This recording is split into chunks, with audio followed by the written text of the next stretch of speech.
the member of House of Elders, the upper house, Honorable Leader of the Opposition. Sir, Rajiv ji, presence is always impactful. Sometimes absence is equally impactful. Honorable Leader of the Opposition. I also join to congratulate both the awardees and particularly first time such an award is given to this Natu and also to the elephants, these things. So both mostly they come from South India. It is great pride for us, and also we are very proud, and whatever you have told, we are with you. But only my request is that the ruling party should not take credit that we have directed, we have written the poem, or Modi ji has directed this film. They should not say. That is only my request. It is a contribution of the country.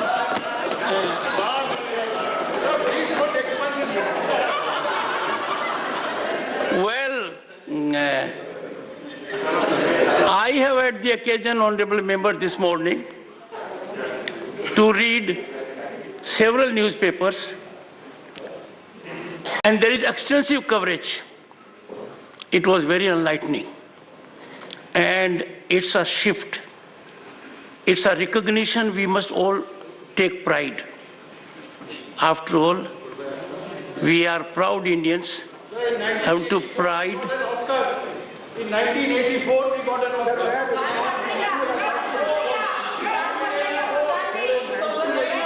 Okay. One second.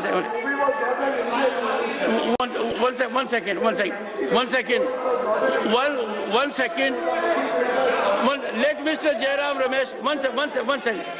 Mr. Jairam Ramesh, confined to this issue and say a few words. Come on. Sir, this is not a subject of debate, sir. Yes. Make it very clear, sir.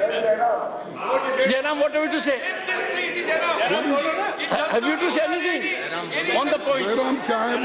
Sir, this is an occasion for collective celebration, not for narrow partisan point scoring like the Leader of the House is doing. You are being unfair. He was not partisan, and Leader of the Opposition had elevated it to a very high level. We all must enjoy it, relish it. Would any other member of the House like to reflect before I give the floor to Dr. Amar Patnaik? Okay. Yes, ma'am. Yes, ma'am. And mind you, honorable members, we have one of the greatest artists as member of the upper house.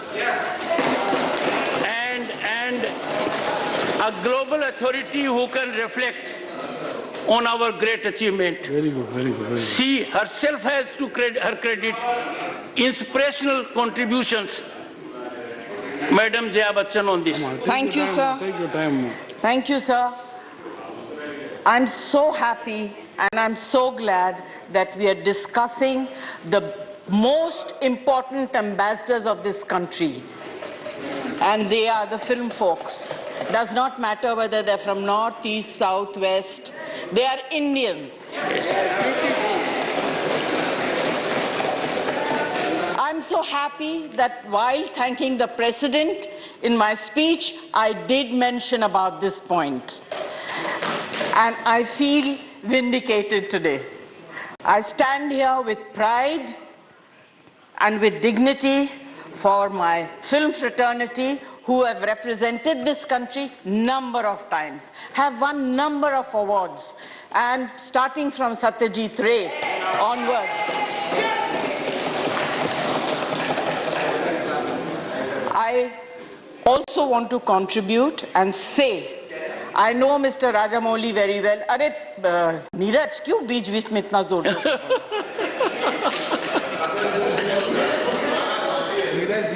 Yes, ma'am. The writer He's not only the script writer, sir. He's the writer. He's the story writer as well. He's a member of this house, and it's a great honor. There have been many, many such people from the creative world who have been nominated here in this house. पहले भी और आज भी. Sir ये chronic disease होती जा रही है. ये देखिए, आवाज हमारे पास भी है, हम भी बोल सकते हैं, मगर जब कोई सभ्यता की बात होती है तो असभ्य व्यवहार मत करिए. मैम आपकी आवाज नहीं है, आपकी बुलंद आवाज है. नहीं, वही मैं कह रही हूँ sir. You have the distinction to belong to a family that has a terrific DNA for creativity in film industry. Thank you for your kind words, sir. But मैं ये कहना चाहती हूँ, ये शुरुआत है, और ये इसलिए है कि भारत देश की जनता को मैं धन्यवाद देना चाहती हूँ, जिनके खातिर विदेश के लोग आज हमारी जनता को रिकॉग्नाइज कर रहे हैं. The market of cinema is here. It's not in America. Thank you. Dr. Amar Patnaik. Sir, while I joined the House in complimenting this tremendous achievement that both the films have achieved, there are a couple of things which come out which have to be noted. So in The Elephant Whisperer, the kind of relationship that human beings have with the nature, with the animal world, has been depicted so beautifully, and that happens, I think, that's a part of the Indian ethos, Indian culture, and that is what we have communicated to the world. I think we must appreciate this particular fact. The second thing, sir, in this movie is that this was an OTT kind of a on the platform, so which basically means the way we are going ahead, India is going ahead in digitalization, in using digital platforms to creativity. In creativity is something that has to be commended as well, has to be noticed as well. So the two characters which have, you know, I was just reading a news, sir, the two characters in that movie, they still do not know the entire ramification of the fact that they won the Oscar.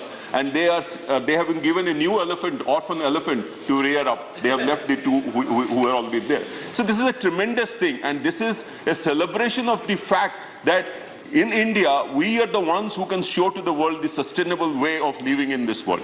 And the first movie, so the song, I think it has caught the imagination of all sections of society. As Madam Jaya Bachchan ji said, this is creativity at its peak, being recognized by the globally, and I think we must all be very happy about. We must celebrate it, and we must compliment all these people who are probably also lurking somewhere, promote them, so that we occupy our central place in the committee of the world. Thank you so much. We have another distinguished artist, Sonal Mansingh ji. Thank you sir. मैं दो बातें कहना चाहती हूँ. एक, सबके साथ, सबकी आवाज़ों के साथ मेरी भी आवाज़ परफॉर्मिंग आर्ट्स की जगत से, नृत्य संगीत के जगत से मेरी भी आवाज़ जा रही है. बहुत अभिनंदन, बहुत बधाई और धन्यवाद के साथ. मुझे इस बात का भी आनंद है कि नाटू नाटू शब्द जो है उसके बारे में जो चर्चा चली कि शब्द कहाँ से आया, तो ये शब्द कहते हैं नट से आया, नटराज नृत्य से आया, और ये नृत्य सबने देखा तो पूरी दुनिया उस पर अब नाच रही है, और ये बात हमारे लिए बहुत ही हर्ष की है. दूसरी बात सर, कि जो डॉक्यूमेंट्री को मिला है अवार्ड, एलिफेंट विस्परर्स, गणेश हमारे आराध्य देव हैं, प्रथमेश हैं, और हमारे लिए हाथी अत्यंत पूजनीय है, हस्ती. तो उनको भी एक तरीके से आदर दिया गया है, सम्मान दिया गया है. इसके बारे में भी हम सबको बहुत हर्ष होना चाहिए कि हमारे दोनों जो परम पूजनीय नटराज जी और गणेश जी, उनका भी इसमें जिक्र है, और इस बात को हम याद रखें. फिर से एक बार बधाई. Dr. Prasanta Nanda, another from the industry. Thank you, Chairman sir. It's a great moment, proud moment for our country. So I am feeling so happy, I cannot express. because I have spent all my life making films. Yes. For 60 years I have been making films, and I have also got national award and international award. But this Oscar award to a Netflix from OTT platform is something beyond my imagination. And I think and I hope that we all Indians should feel proud. This is our day. Thank you very much. Honorable members. Yes, ma'am. Performance के recognition को मिलेगा तो parliament के किसी member को मिलेगा. And honorable members, I feel the absence of legal giants who perform in court. I wish they were also here to share our joy today. The members of my fraternity, the senior advocates, Dr. Shantanu Sen, Shri Sukhendu Shekhar Roy. I say you were there. I'm sorry, I missed the doctor. Doctor is there, sir. Doctor is elegantly dressed. Sorry? Elegantly dressed. Go ahead. I sincerely congratulate, and definitely it's a matter of great pride. And I think it's an honor for the entire country. And I sincerely endorse the statement made by our learned member, Madam Jaya Bachchan. It's not the north or west or south or east. It is an achievement of our country at large. Thank you, sir. John Britas. Matter of great pride that we have won the Oscar, and many members were commenting about the OTT revolution that is happening in this country. Sir, it's a platform for national integration.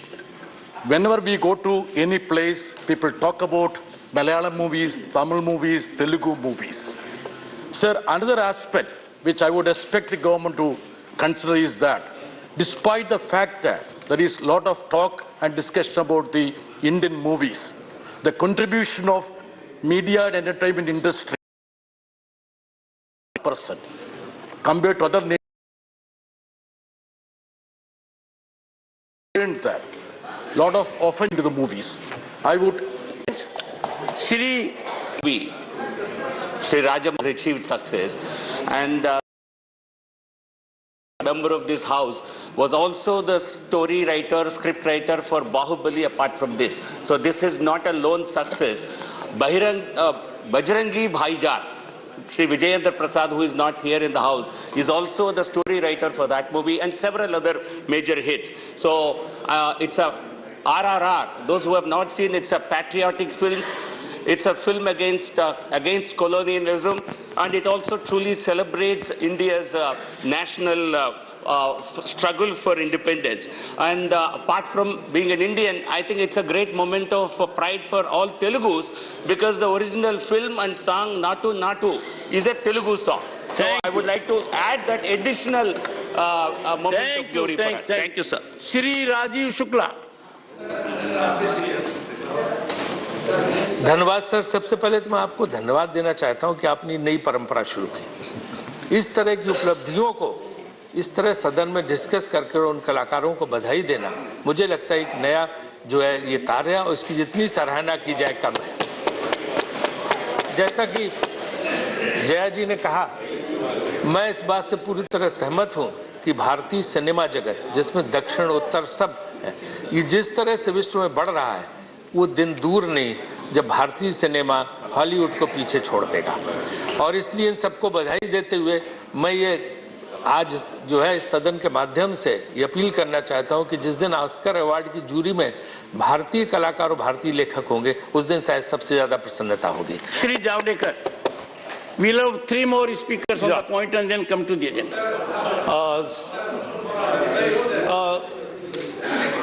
Sabhapati Mahoday, the whole house is very happy for both reasons.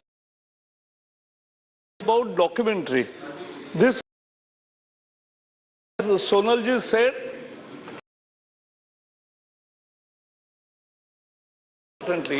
we have more than the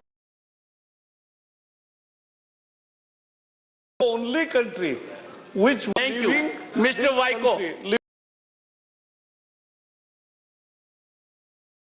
Mr. Vaiko. Mr. Chairman.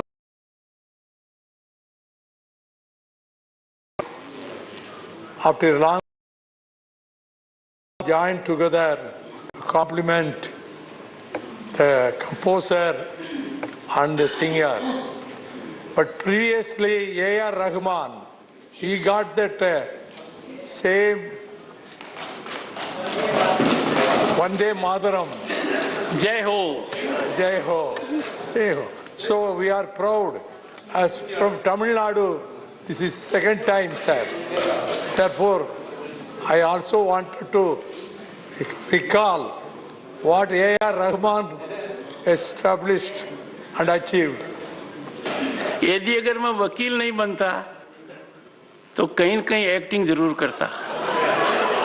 मेरा थंबी भाई, मेरा थंबी भाई।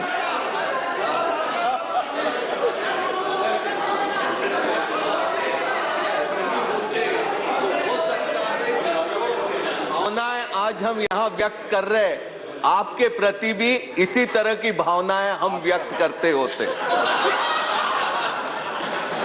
Chairman sir, I am also joining with all our colleagues, appreciating, congratulating the awardees who got NASCAR award, especially that Elephant Whisper is produced and shooted in Tamil Nadu, Ooty area. I am very proud of that. That is a natural, so much natural we are having Tamil Nadu that showed that movie. And Nilgiris, that is Ooty I am telling. Sir, apart from that, RR, it's a good song. We have appreciated that. That's all credit is given to our country. Sir, I more want to tell because our party, ADMK party, yes, MGR and Jayalalitha also film actors, you know very well. They are very popular. This movie given Revenue Movement. But even DMK is. No, DMK, that is what I'm saying. Revenue Movement. Thank you, sir. Involved in produce. They are Honorable Member. Thankful for giving the opportunity to. Yes. Exclude you, sir. Apna rista floor. Yes, your fault. I would request to take the floor. Sorry, sir. I think Mr. Rose, your colleague, black as compared to whiter. You will take note of my special request and make your contribution. You come from a state that has a rich culture and has made significant contribution in the field. दूसरा सुखेंदु जी आप और हमें नाराजगी का रिश्ता नहीं हो सकता.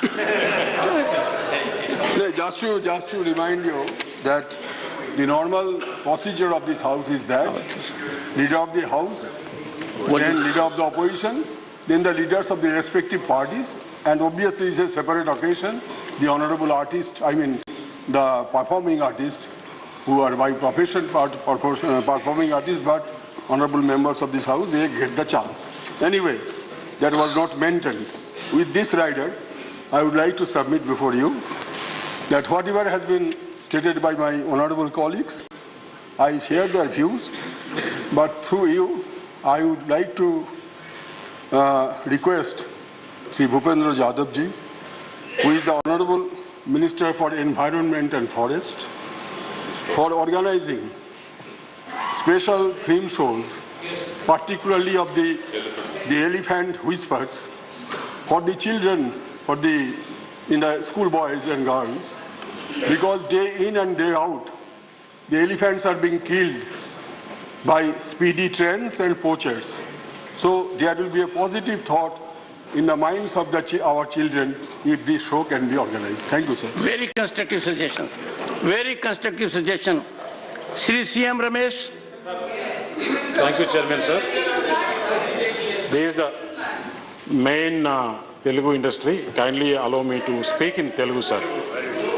Sir, ఈరోజు తెలుగు పరిశ్రమ ప్రపంచంలోనే ఆస్కార్ అవార్డు ఇచ్చిందంటే నిజంగా కూడా దీనికి ఎవరెవరైతే ముఖ్యంగా ఉన్నారో మెయిన్ ఈ సాంగ్ చేసింది కీరవాణి గారు, అలాగే చంద్రబోస్ గారు, రాజమౌళి డైరెక్టర్ గారు, యాక్ట్ చేసింది కూడా జూనియర్ ఎన్టీఆర్ తారక రామారావు గారు రామచంద్ర గారికి ధన్యవాదాలు తెలుపుతున్నాను sir.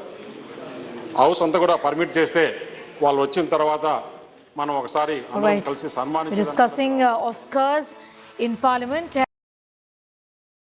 and in fact listening to what the others have to say on all of those developments from the upper house of Parliament adjourned for the moment. It's time.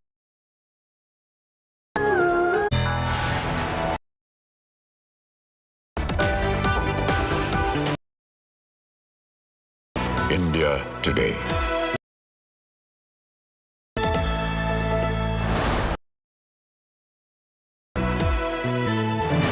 Conclave, Natu's Ram moment.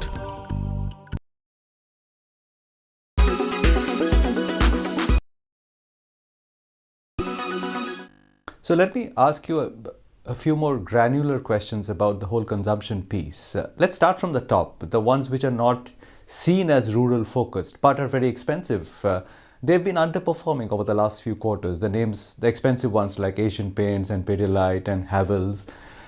Do you see further room for compression of their multiples, or have they compressed enough? So let me take a step back and let's try and understand what are the things happening. I mean, there are two big trends happening in the market today. One is that obviously we are no longer in a low interest rate environment and easy liquidity environment, which had led to these valuations going up much more than the earnings growth rate. The stock prices went up much more than the earnings growth rate. So there is a valuation discipline coming back into the market. Let me just reemphasize that word, valuation discipline. It doesn't mean that every expensive stock is doing badly, but discipline is definitely coming back. And the second thing which is happening is that we are seeing a revival in the cyclical parts of the economy, which is credit growth, investment cycle, real estate, manufacturing. So, ultimately, it's a zero-sum game. One of the reasons why some of these stocks or sectors became expensive was, apart from low interest rates, also because there was lack of alternatives, because the cyclical part of the economy was not doing well.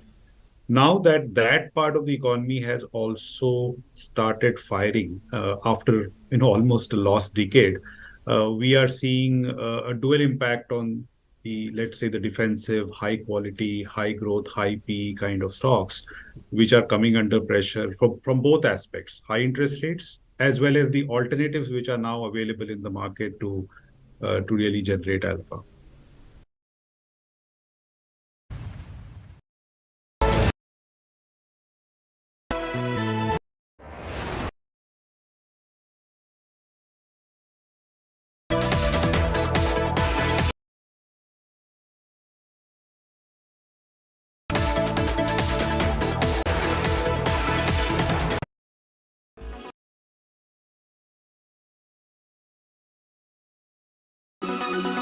As I was saying, where of grief's cotton start, because you discovered yourself quite completely. And what point did you tell yourself that be diesel engine manufacturer, but I e-mobility space in a big way? The journey began in 2016 when we were discussing in the board and with the top management team how we could repurpose the company and what we should do, in order to achieve that. So I would say the journey began that year. What was the driving point? I mean, did you feel that you had to use your expertise to tap into the looming e-mobility revolution, or was it a move towards becoming more of a B2C company? What was the driving force behind this transition plan? Well, it was fairly clear to us that, a only fossil fuel based solution for powertrains was not going to be, sustainable for the longer term. And in our business, it takes time to sort of achieve the position that we had achieved with the diesel powertrain, especially for in the low light commercial vehicles, the three-wheeler and the small four-wheeler. And we felt that the way for the future was electric. And that's when we began discussing how to get into it.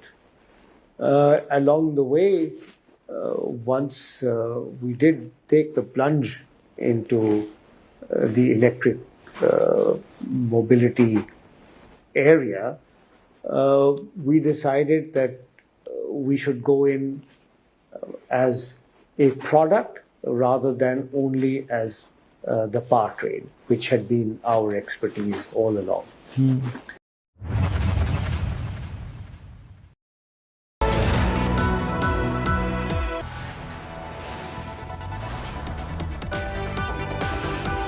You are watching India Today.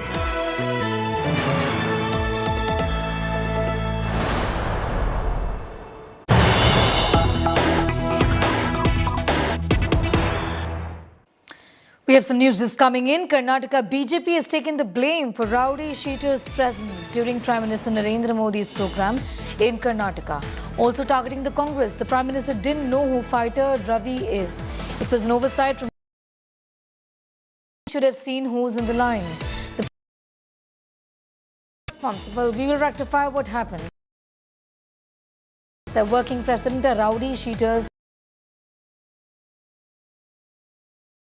The blame of the oversight on present during the Prime Minister's we didn't know, and the Congress stood and should stop trolling us.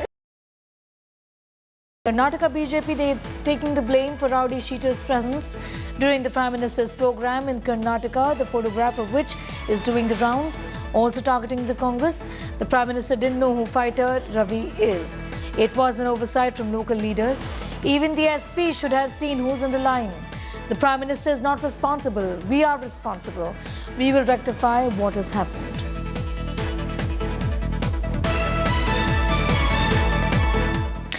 Going back straight to proceedings in Rajya Sabha, where a discussion again is underway on the Oscar glory that has been brought to India. I am only appreciating Vijayendra Prasad and why Jairam is so why Jairam is so agitating. I am not really able to understand. Because there's no Sita in his name. And also Elephant Whisperer, both are woman producer. This shows the Nari Shakti of our country. And I congratulate both of them, and I also express my happiness regarding this, and I congratulate them. Shri G.K. Vasan. Since the Oscar winners, sir, we are proud Indians. I would like to request the central government and the state government, sir, that in hilly terrains where schools are there, these whisper elephants should be screened so that the students are aware of the nature and the silent intelligence of the elephants, sir, which is a must. I request the central and state government to consider this screening for the students in the hilly area. Honorable members, before I call 3-4 members to contribute on this significant point, this morning I got good input from very senior people in film industry and in the field of culture. And they said the upper house must help develop an ecosystem so that exploitation of such talent takes place so that everyone can totally use talent and potential. And wherever there are handicaps, wherever there are problems, we need to overcome. We will have some kind of a discussion so that we can such kind of emergence of ecosystem. धन्यवाद माननीय सभापति, पूरी team को धन्यवाद देती हूँ। साहित्य अकादमी award दिया जा has made history at the 95th Academy Award for Best Original Song for Natu Natu. Entire country is rejoicing and dancing after Natu Natu's success.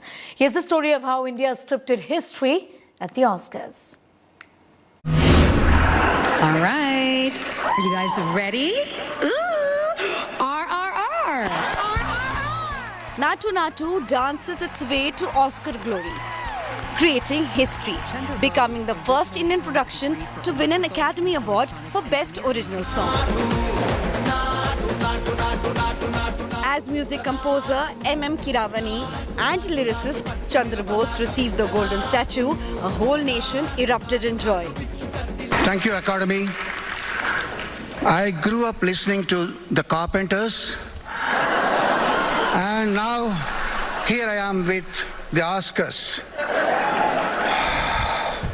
There was only one wish on my mind. So was Rajamouli's and my family's. RRR has to win, pride of every Indian, and must put me on the top of the world. Thank you, Kartikeya and Variance Films for making this possible. Love you all. Thank you.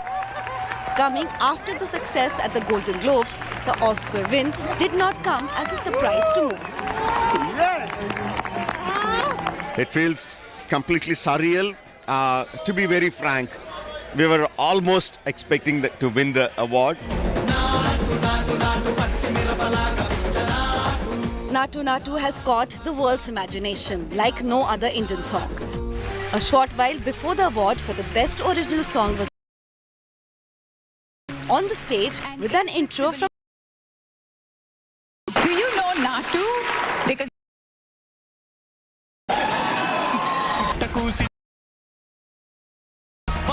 It was a glorious night. Stay with us forever.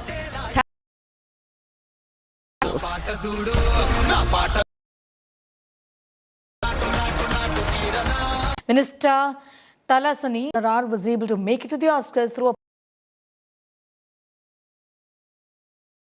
received sufficient support from the central. Fortunate that such a significant achievement, recognition and support from the Government of India. Meanwhile, Minister Piyush Goyal linked the Oscar victory of RRR's signature song Natu Natu to Prime Minister Narendra Modi's choice. He said that the Prime Minister recognized the greatness of the RRR scriptwriter and nominated him for Rajya Sabha.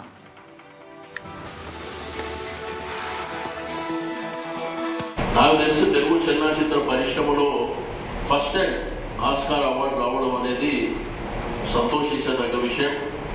Telangana ప్రభుత్వ పక్షాన వారికి మనస్ఫూర్తిగా అభినందనలు తెలియజేస్తాం. డెఫినెట్గా ప్రభుత్వ పక్షాన వారికి సన్మానాన్ని కూడా ఏర్పాటు చేస్తామని చెప్పి నేను ఈ సందర్భంగా తెలియజేస్తా ఉన్నాను.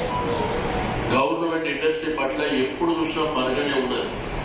తెలంగాణ ప్రభుత్వంతో ఎప్పుడు కూడా మరి ఇండస్ట్రీకి సంబంధించినటువంటి ప్రముఖులందరూ ఈ గవర్నమెంట్ మాకు పాజిటివ్గా ఉన్నది అని అనేక సందర్భాలలో మేము ముంగట మాట్లాడినటువంటి అంశాలను కూడా నేను ఈ సందర్భంగా తెలియజేస్తా ఉన్నాను. हम सबके लिए बहुत गर्व की बात है.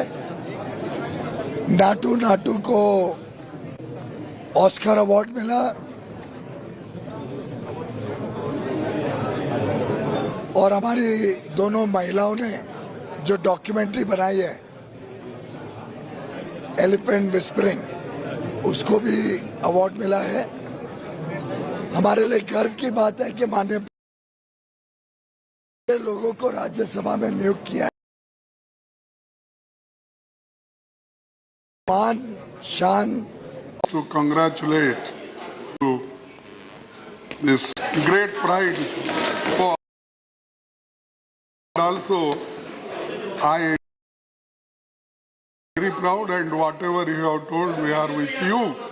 But only my request is that the ruling party should not take credit that we have directed, we have written the poem, or Modi ji has directed this film. They should not say. That is only my request. It is a contribution of the country. Well, Oscar-winning elephant Raghu from Madhumalai has become a star now and has got a huge fan following. After Guneet Monga's The Elephant Whisperers won Oscars award for the best documentary short film, people from different parts of the country and abroad thronged Thepakadu Elephant Camp to meet the Oscar-winning elephant, Raghu. The Thepakadu Elephant Camp is the oldest elephant camp in Asia and was established 105 years ago. The director of the movie, Karthiki Gonsalves, had stayed in the Madumalai Tiger Reserve for 5 long years to shoot the documentary, and it has indeed paid her off, taking her to an Oscar victory. Now, for those unaware, The Elephant Whisperers is the short documentary film that revolves around a couple, Boman and Belly, and shows their unconditional love and bond with orphan elephants, Raghu and Amu. From London in England, and we came to visit the elephants, and then we found out that 2 of them, Bumi and Raghu, won the Oscar last night, so it's very fortunate that we were able to see them here. So good experience. We heard about the Oscar award winning elephant, and so we have come here to Madumalai camp, reserve camp, where we've seen the Raghu, the Oscar winning elephant, and Bobby, an amazing one. So this one, very cute. You just fall in. Movie, it has created history after.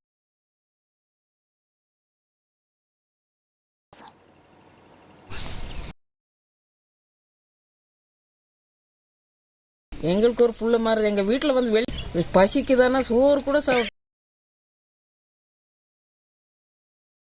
இருந்தேன்னு பார்த்துட்டேன். அவனாலதான் எங்க புள்ள அவன் ஒண்ணுதான். அவன் அப்படிதான் நான் நினைச்சிருக்கிறேன். நான் வேற நினைக்கல. என்ன நல்ல பாசமா இருக்கிறேன்னு. ஷூட்டிங்ல என்னெல்லாம் சொல்லுவாங்க? ஷூட்டிங்ல அவன் என்ன சொல்ற, இப்படி செய் வெள்ளைக்கா அப்படி செய் வெள்ளைக்கான்னு சொல்றான்.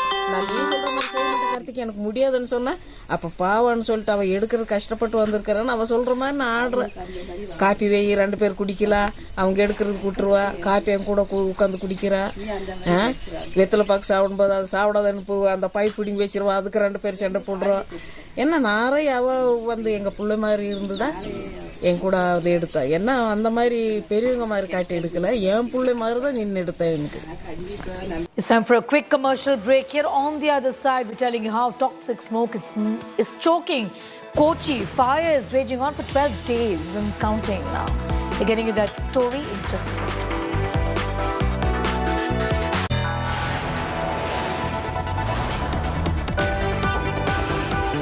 You are watching India Today.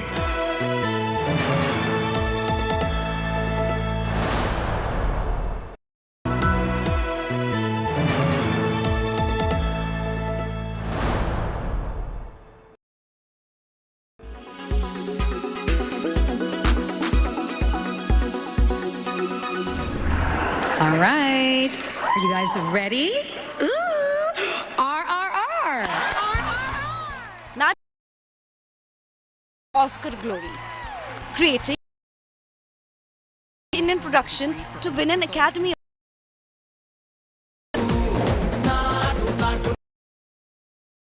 composer M.M. Kiravani received the golden statue, a whole nation. Thank you, Academy. The Carpenters. Here I am with they my mind. Oh, was Rajamaulis and my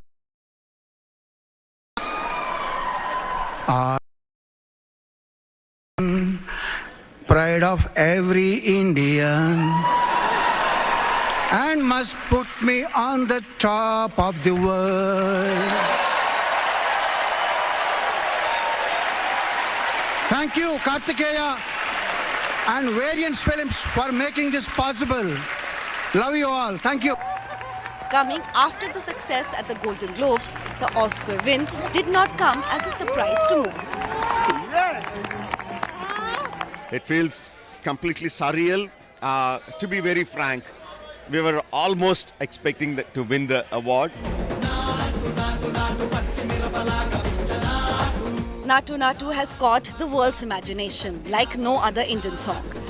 A short while before the award for the best original song was announced, the act was performed on the stage with an intro from Deepika Padukone. Electrifying. Do you know Natu? Because if you don't, you're about to.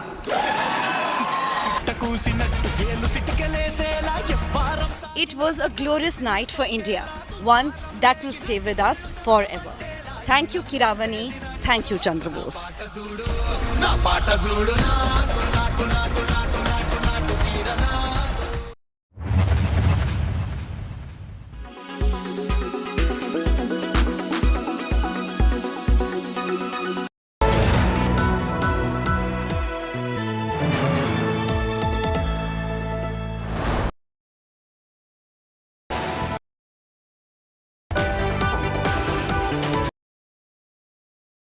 India today.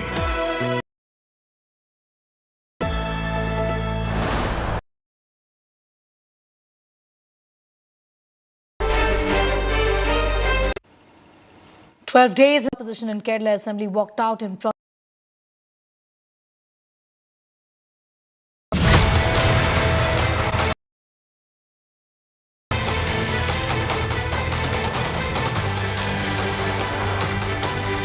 Life at standstill in Kochi as smoke engulfs the city sky. Kerala's health minister has advised Kochi's residents to stay indoor and wear a mask. This as one person has died due to toxic smoke. As the air quality dips, pressure mounts on the left front government. Opposition parties boycotted the Kerala Assembly session, questioning how a company with no experience was made in charge of the city's waste management. In spite of our repeated requests, the government was not ready to make an investigation against the allegations. There was a criminal act in Brahmapuram plant, and the LSED minister was trying to justify the contractors, and he was making a presentation for the contractors, and we demanded a CBI inquiry. The Kerala government said the fire was almost doused and a drone survey has been carried out of the area. Central government has also stepped in. The Health Ministry has asked Kerala government to submit a report on the fire and promised assistance. However, state BJP attacked the Pinarayi Vijayan government over his congratulatory message to Chinese President Xi Jinping. The Saffron Party advised the Chief Minister to first control the Kochi fire. The entire city is gulfed in smoke and the Chief Minister has not spoken a single word on this issue at all. It is in this background that we find that the Chief Minister has given a tweet praising the Chinese President. Bharatiya Janata Party condemns this anti-national attitude, belittle the sacrifice of the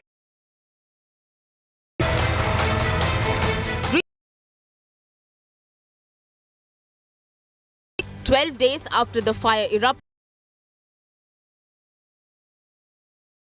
still choking. But we're leaving you with this report. We'll post series chat. What A lot of pride in performing for the team.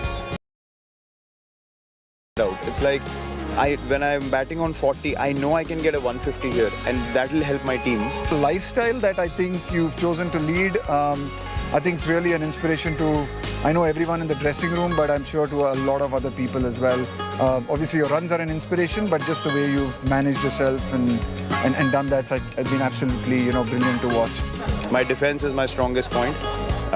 Because when I defend well, then I know that, when the ball is loose and it's there to hit, I can cash in and get the runs that I need. We are talking to someone who's one of the best six hitters, I've seen. He could have stepped out and hit a six anytime he wanted, but realized what the team needed and played according to that situation. And I think, that really for me is a sign of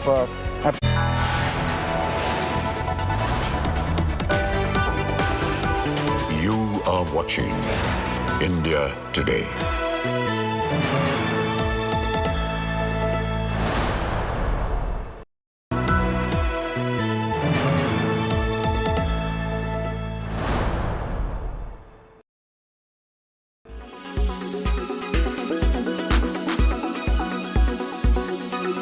How do you see competition in this space? Because, you know, while you've got investment in and you're launching products and you've got a good team, but there are significant competitors like Kinetic, like Ola, even the incumbent players, legacy fuel players like Bajaj Auto. How do you see yourself locking horns with them? Well, it's a competitive marketplace. There is the companies you mentioned and more coming in all the time. We have a slight early mover advantage, and hopefully we will do what it takes to maintain that advantage. Any particular advantage, it is a completely different. It needs,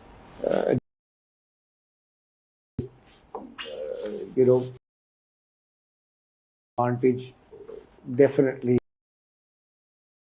in the long term.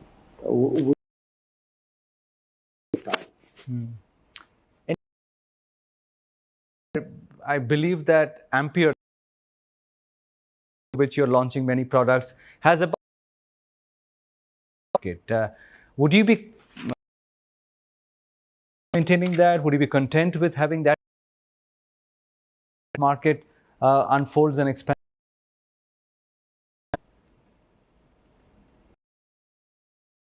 Targeted 15% market share, and we're close. We're about 13%, as you said, 12-13% now, and we are confident that we can maintain that share.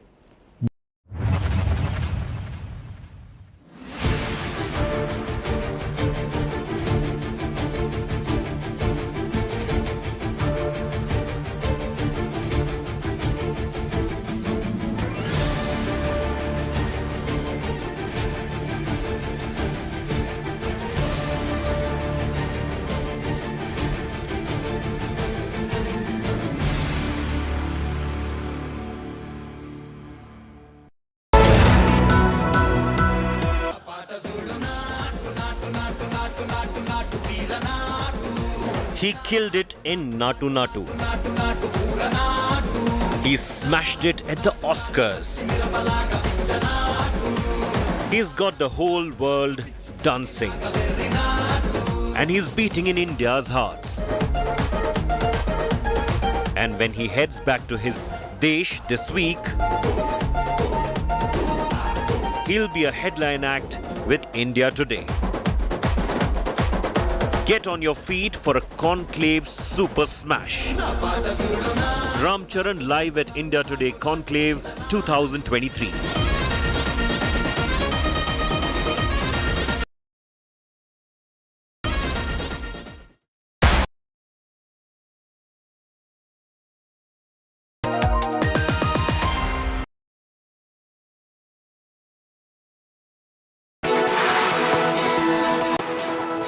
A very good afternoon. Rahul gets support from Sam Petrol after yet polls from Shikaripura. CT Ravi to be taken by the party, not within the family.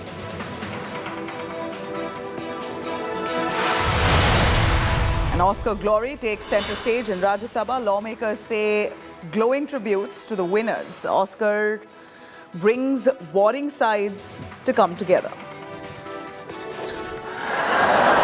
And now, here I am with the Oscars.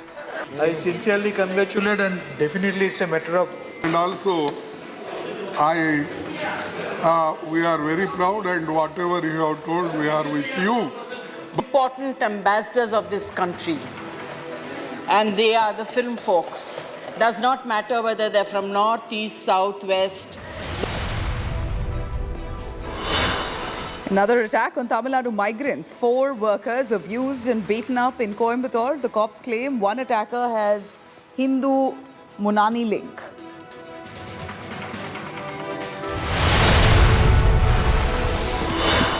Jammu and Kashmir LG Sinha's big attack on Mufti and the Abdullahs claims earlier Jammu and Kashmir governments gave jobs to terrorists and their families. वो क्या कह सकते हैं जिन्होंने आतंकवादी और उनके परिवारों को नौकरी दी? उनको कौन नैतिक हक है जिन्होंने 1 लाख बैकडोर एंट्री करके ऐसे लोगों को भर दिया कि प्रशासन चलाना मुश्किल हो रहा है.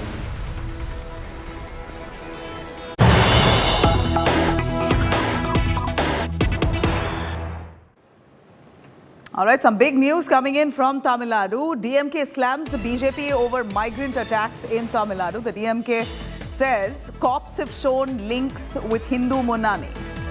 Saravanan says, and I quote, the investigation will reveal why this attack occurred, but preliminary reports state the 2 of the attackers were from Hindu Munani. Tamil Nadu is a safe haven for anyone who wishes to come here. BJP is trying to create a crisis by peddling fake news. DMK is not targeting any community. We are only against Hindi imposition. This is a message coming in from the DMK after news of migrant workers attacked in Coimbatore has surfaced. In fact, an attack on a group of migrant workers in 4 of the this is sent among migrant workers who already have been threatened due to fake news and up in some part of Tamil Nadu created almost a narrative that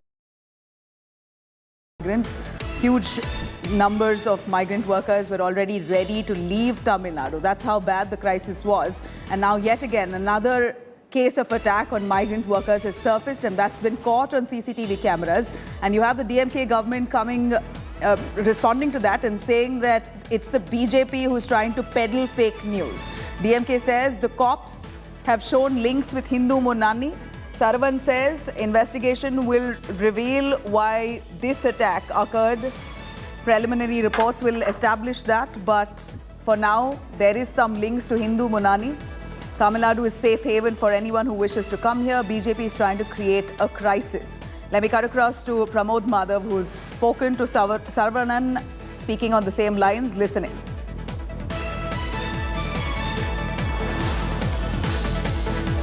So about this recent attack, what would you like to say?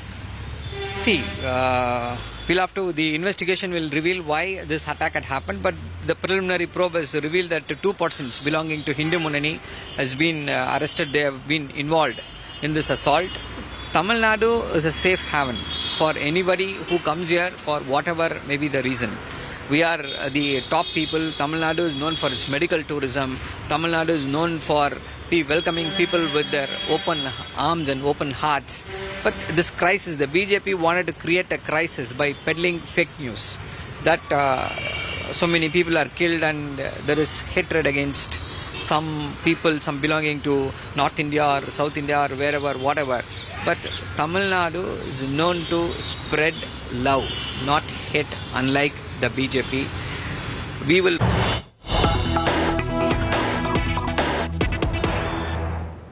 All right, I'm cutting across to the Rajya Sabha as the session is on. Piyush Goyal speaking.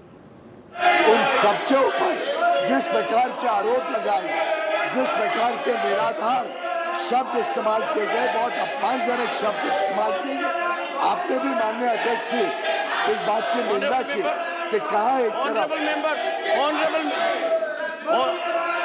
Honorable member, take your seat. And I can tell you, member, Shakti Singh is not hard of hearing. Very frequently, Shakti Singh recollects his role as leader of the. I would persuade him So, sir, take your seat. Take your seat.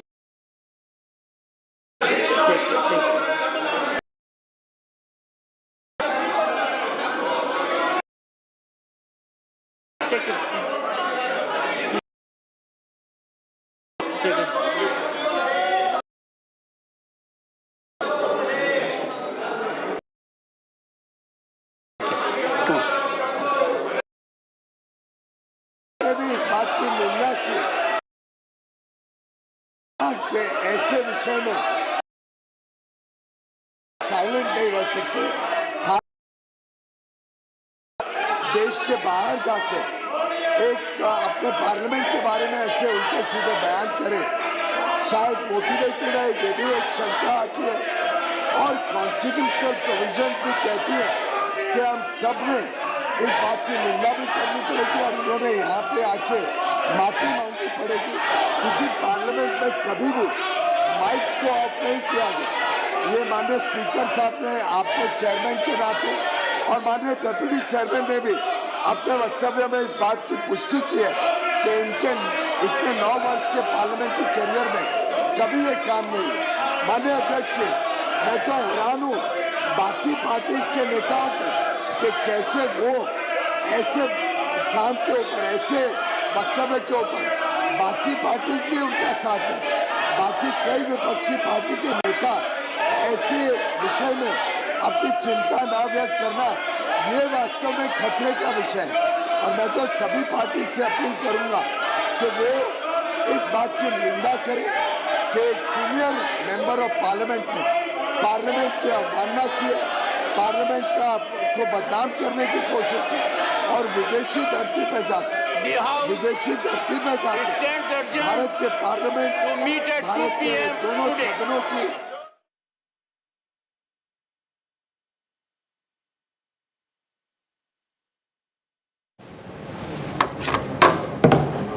All right. We believe the House has been adjourned. We heard Piyush Goyal speaking. Again, ruckus in the Parliament over the same issue. Rahul Gandhi making a speech on foreign soil where he's dissed the Indian democracy, pointing fingers at the BJP government. Rahul Gandhi has spoken about how democracy in India is finished. These words haven't gone well with the BJP. Quite clearly, they've raked up the issue inside the parliament and asking for a formal apology from Rahul Gandhi. The Rajya Sabha at this point has been adjourned.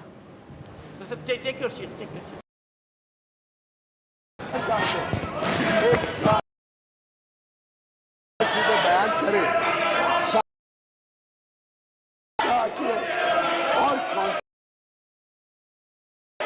कि हम सब ने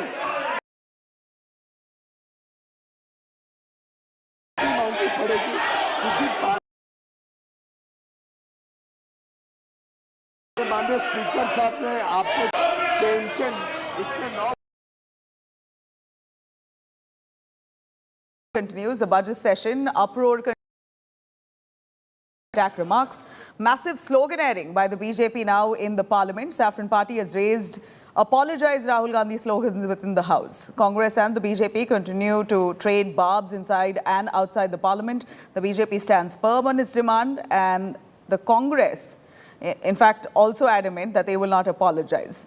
Meanwhile, Rahul Gandhi's aide and overseas Congress chairman Sam Pitroda has come to Rahul Gandhi's defense here. He slammed the Saffron Party to spread lies, accusing the BJP of spreading lies against the Congress and saying that there's orchestrated attack against Rahul Gandhi by the BJP. Ahead of the session, though, Rahul Gandhi has fired fresh salvo via YouTube video where he's alleged Indian foreign policy working to make Adani as a richer man. He's also slammed the BJP government and said that the Prime Minister's office has helped Adani bag multi-crore foreign deals.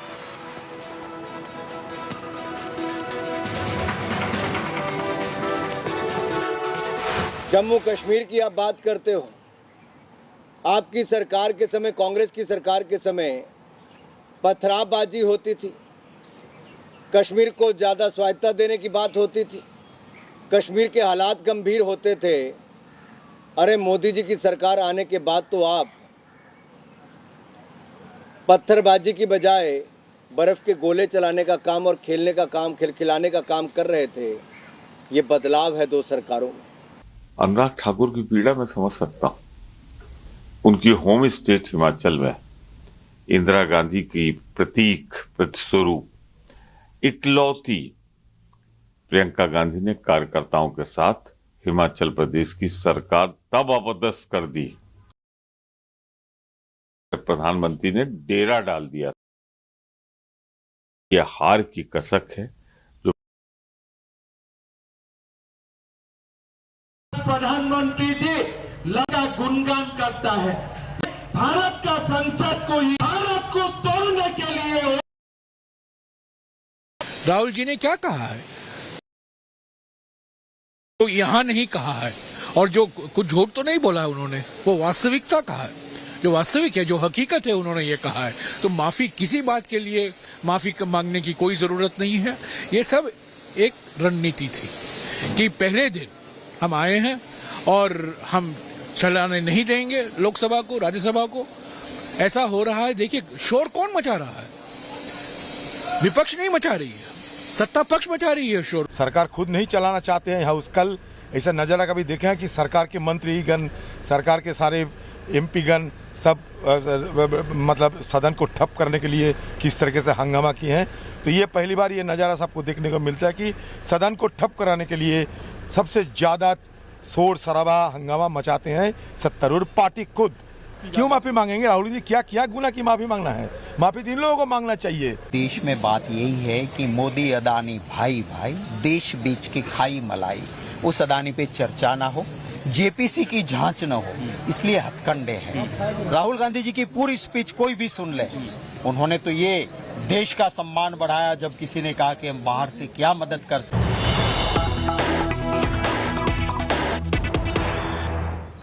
All right, cutting across to these visuals coming in from Jantar Mantar. Andhra Pradesh leader Y.S. Sharmila stages a massive protest at Jantar Mantar against Telangana Chief Minister KCR's Polavaram lift and irrigation project, alleging scam in this project. Andhra Chief Minister Jagan Mohan Reddy's sister Y.S. Sharmila, under the banner of the YSR Telangana party, stages that protest in Delhi to corner KCR in scam accusations. Here you see from Jantar Mantar, where TP, she's in fact formed her own party. Reddy's sister. She Polavaram Sharmila in Jantar Mantar. Much of that commotion carries out this huge police presence as well at this point. In fact, we've seen Y.S. Sharmila constantly at loggerheads with KCR, the Telangana Chief Minister.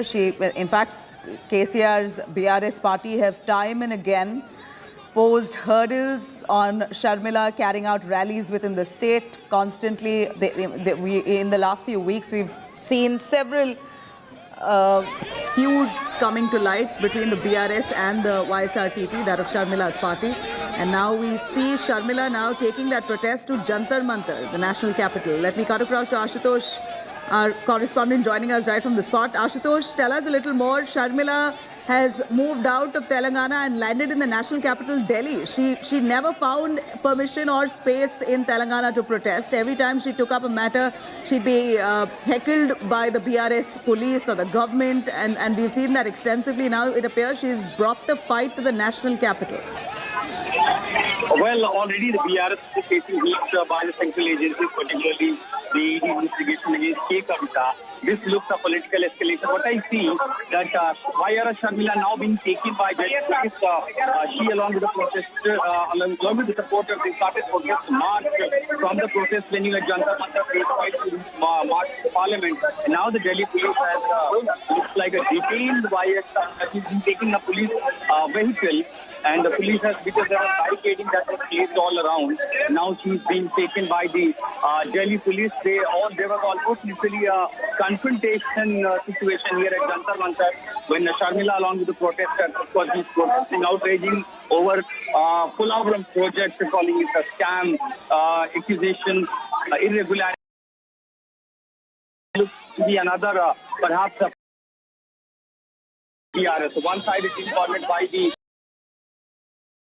side with the virus. Brother state still unlikely doesn't give permission and for the kind of work that line yet again. If you can clear that, fix the line, we're going to patch you back. But visuals that we see here, and from what we gather of what Ashutosh said, Sharmila has now been detained by the police. This is what the images that we get right from Jantar Mantar. Sharmila has launched this huge protest that she intended to carry out all the way from Jantar Mantar to Parliament House in New Delhi, demanding action against several irregularities in the state of Telangana. In fact, she's demanded action against corruption in one of the lift irrigation projects. And she's taken that fight to the national capital, Delhi. In fact, Sharmila just yesterday held an elaborate press conference in Hyderabad expressing her disappointment against authorities for not initiating any action or carrying out audits or investigation into the alleged irregularities that she claims is all out in public, but there's no crackdown on corrupt officials. In fact, she now brings this protest and this fight to the national capital and stages this massive protest at Jantar Mantar, where she's now been detained by the Delhi police. We're going to try and get Ashutosh Mishra yet again to find out if Sharmila had due permissions to carry this protest. I'm going to try and patch Ashutosh on that. But for now, we see visuals coming in from Jantar Mantar looking like a lot of commotion there with Sharmila launching this protest. She's now been taken in by the Delhi police. She's been She wants to Jantar Mantar to the parliament in Telangana. His corrupt officials have irregularities out there in, and the visuals that we get here, YSRCP chief and his Jagan Mohan Reddy's sister, and she has launched her own party called the YSRTP, the YSR Telangana Party. And Sharmila now, as she launches her own party, almost attacks the KCR government, the BRS government in Telangana on several issues. And in the latest, she's now picked on the lift irrigation project, launching this all-out attack in the national capital.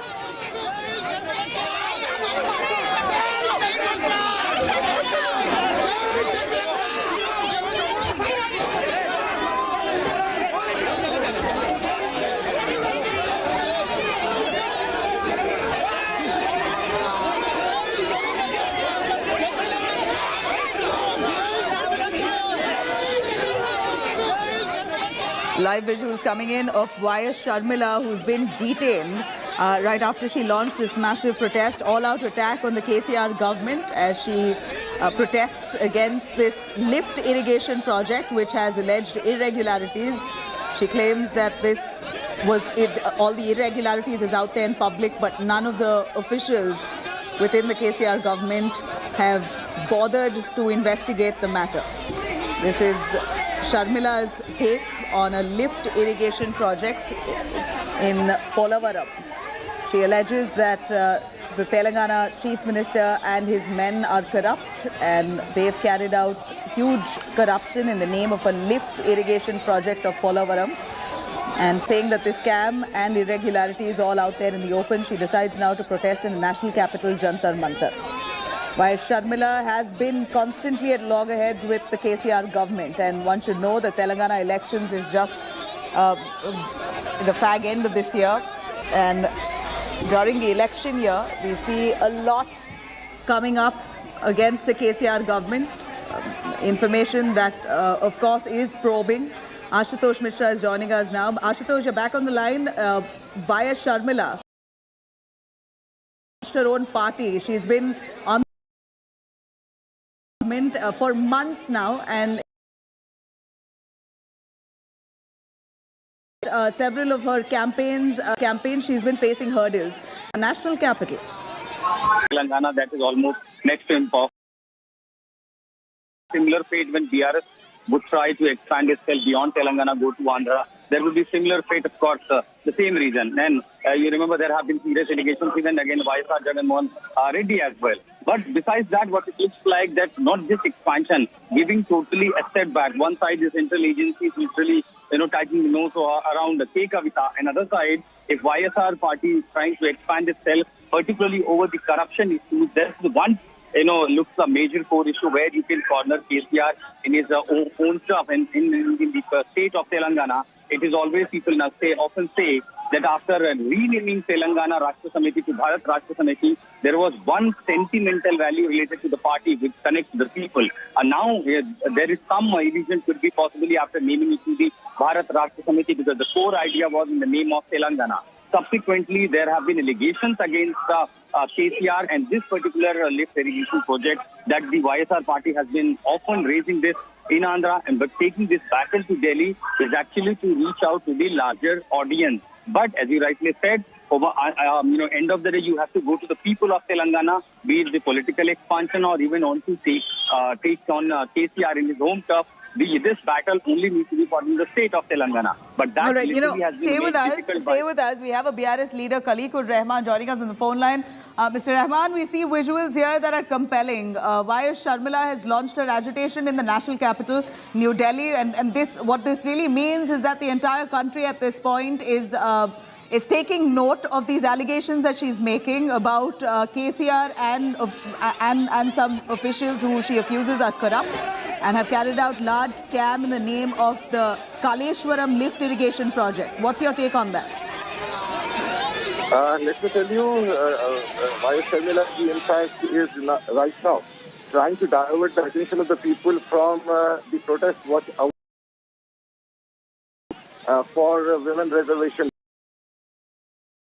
It is very unfortunate that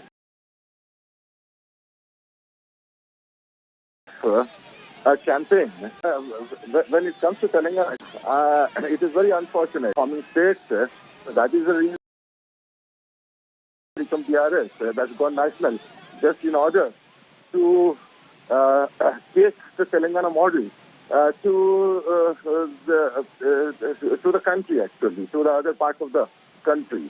And as far as these allegations are concerned, these allegations are baseless. No one takes Sharmila seriously. And even while she was, carrying out her yatra here in Telangana, for first 1 year, there were absolutely no problems. She was doing it very peacefully. But then she realized that her yatra was not really garnering any support and was not really getting any media attention. So that's the reason she got into this kind of mode to disrupt the law and order situation so that she could hog the media attention. That's what she's trying to do, actually. So all these allegations are simply baseless allegations. They have got no mass, nothing. Here you have Sharmila accusing that the project cost was escalated to nearly 38,500 crores all the way to 1,20,000 crores. This is a huge jump, nearly 60,000 crores. That's the allegation that she's making, which is unaccounted for. See, this is one of the best projects and the largest projects in the world. And there have been many engineering changes in the project, actually, which in fact, for the people who have seen, and the elections are there, the people just for the heck of living, is, and it's the people, and there is every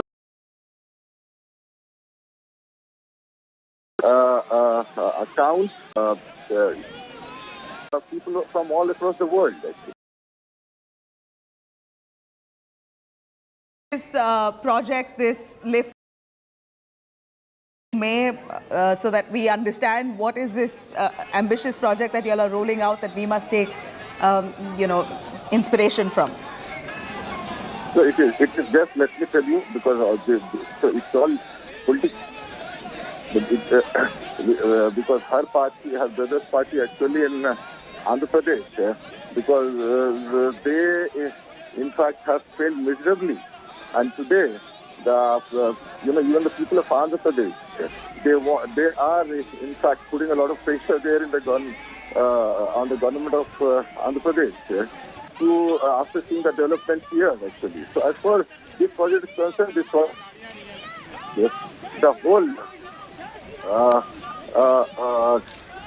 situation here, and it is providing the water to all the fields, and it's providing water to every single farmer. So a kind of the project, which in fact, if you talk in terms of the technical, it is the most, I would say, the most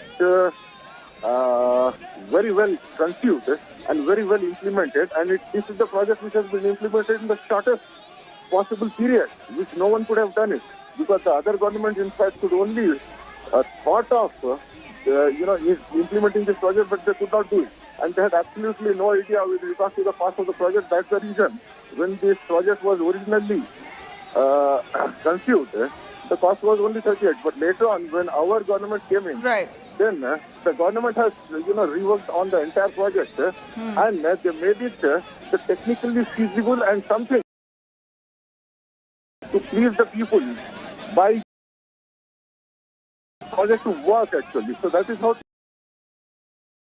the biggest and the largest project. Malikur Rahman from the BRS joining Sharmila right now at Jantar Mantar, who's been police as she launches this all-out attack of swindling money in the name of developments. For now, we're slipping into a short break to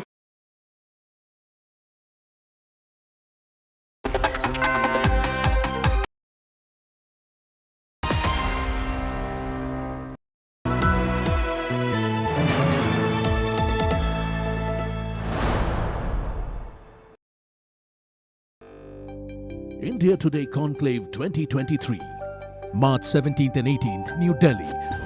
Listen to Prime Minister Narendra Modi, the man behind the India moment, the unmissable 20th edition of India Today Conclave 2023.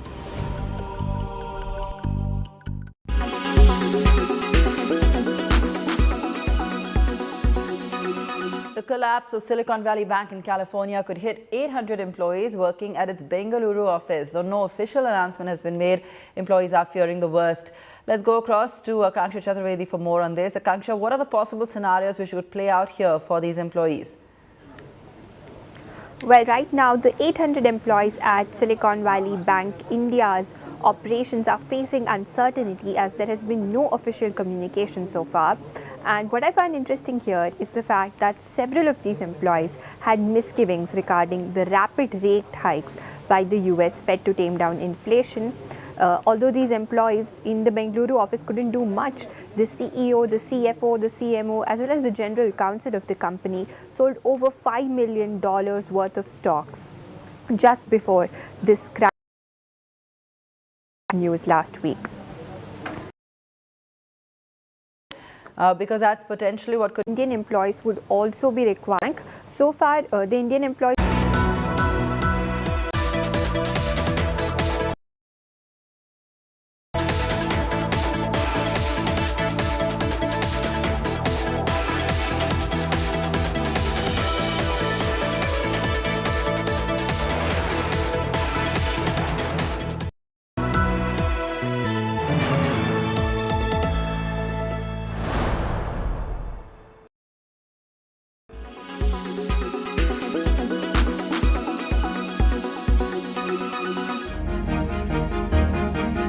Age is just a number. This line fits perfectly for Dharamchand from Haryana. He is 86 but is still running, jumping and winning medals. His secret? मैं बच्चों को सबको यही प्रेरणा देता हूँ कि आप मेरी तरह ग्राउंड के साथ जुड़े और सब ऐबों से मुक्त होकर आप अपनी सेहत को, अपने शरीर को ठीक रखें। सन 68 से लेकर आज तक मैं कंटिन्यूड रेगुलर पोजीशन लेता आ रहा हूँ। The 4th National Masters Athletics Championship, which recently took place in Kurukshetra, saw more than 2,400 participants from 22 states. 72-year-old Mahavir Singh is one of them. मैं यही संदेश देना चाहता हूँ, भाई नशे से दूर रहें और खेलों से जुड़ें। आप खेलना जरूरी है, कोई जरूरी नहीं कोई मेडल जीते। मेरे को 40 साल खेलते हुए हो गए हैं और 20 साल से मैं इसमें मास्टर एथलेटिक्स एसोसिएशन में खेलता हूँ। Several women also participated in different events. हमारे टाइम में लड़कियों को खेलने का मौका नहीं मिलता था, तो एक अच्छा प्लेटफॉर्म मुझे लगता है कि ये हमें मिला है कि इस उम्र में आके भी हम मेहनत करके अपनी अचीवमेंट प्लेटफॉर्म है कि इस पे अगर आप आएंगे अपने जीवन से जो लगता है। The message is your passion.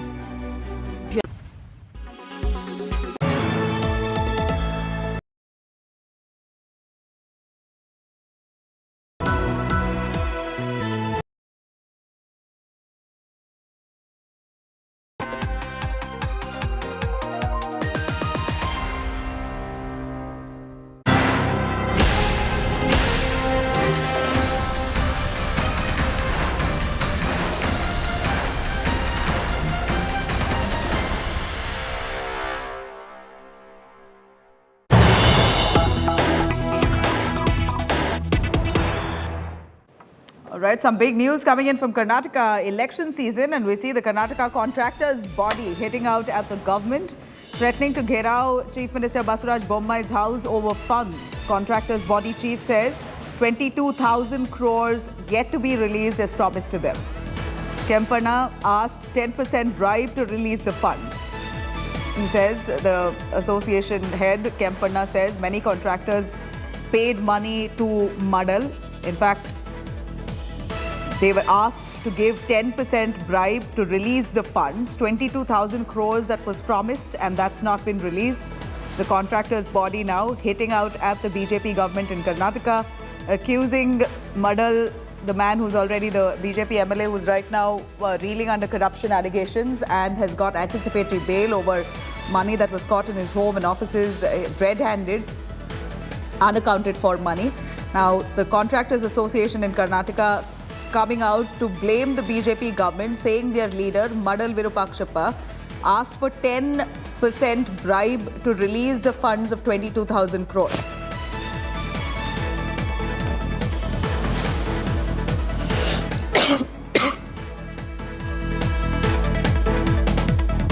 Development coming in as we see Karnataka goes to elections in just a month's time, and at a time like this, it seems like trouble mounting for the BJP. Nagarjun Dwarkana joining us for more on that. Nagarjun, we see the Contractors Association coming,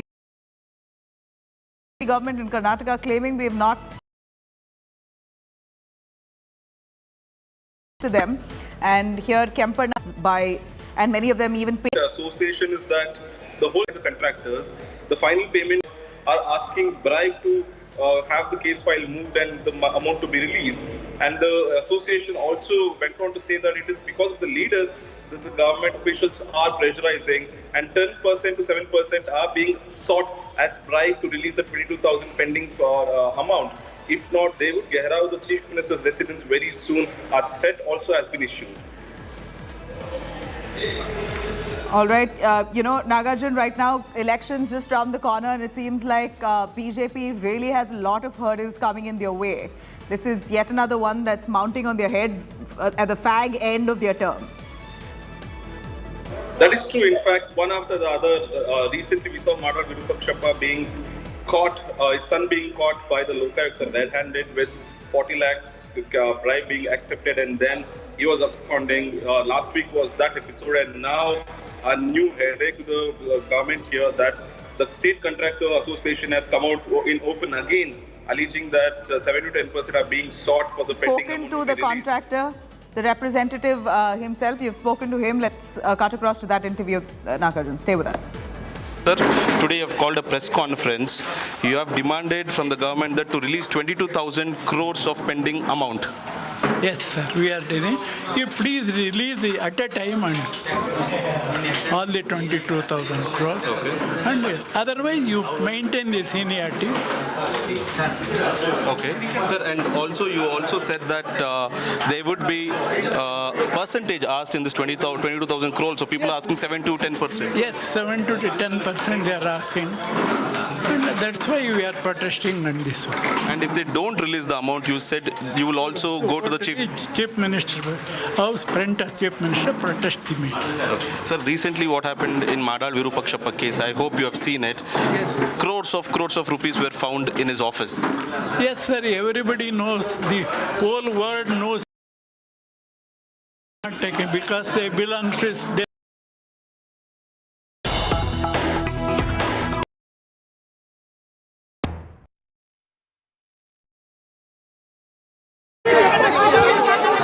Live visuals of Congress members tracking those developments there. Ram, over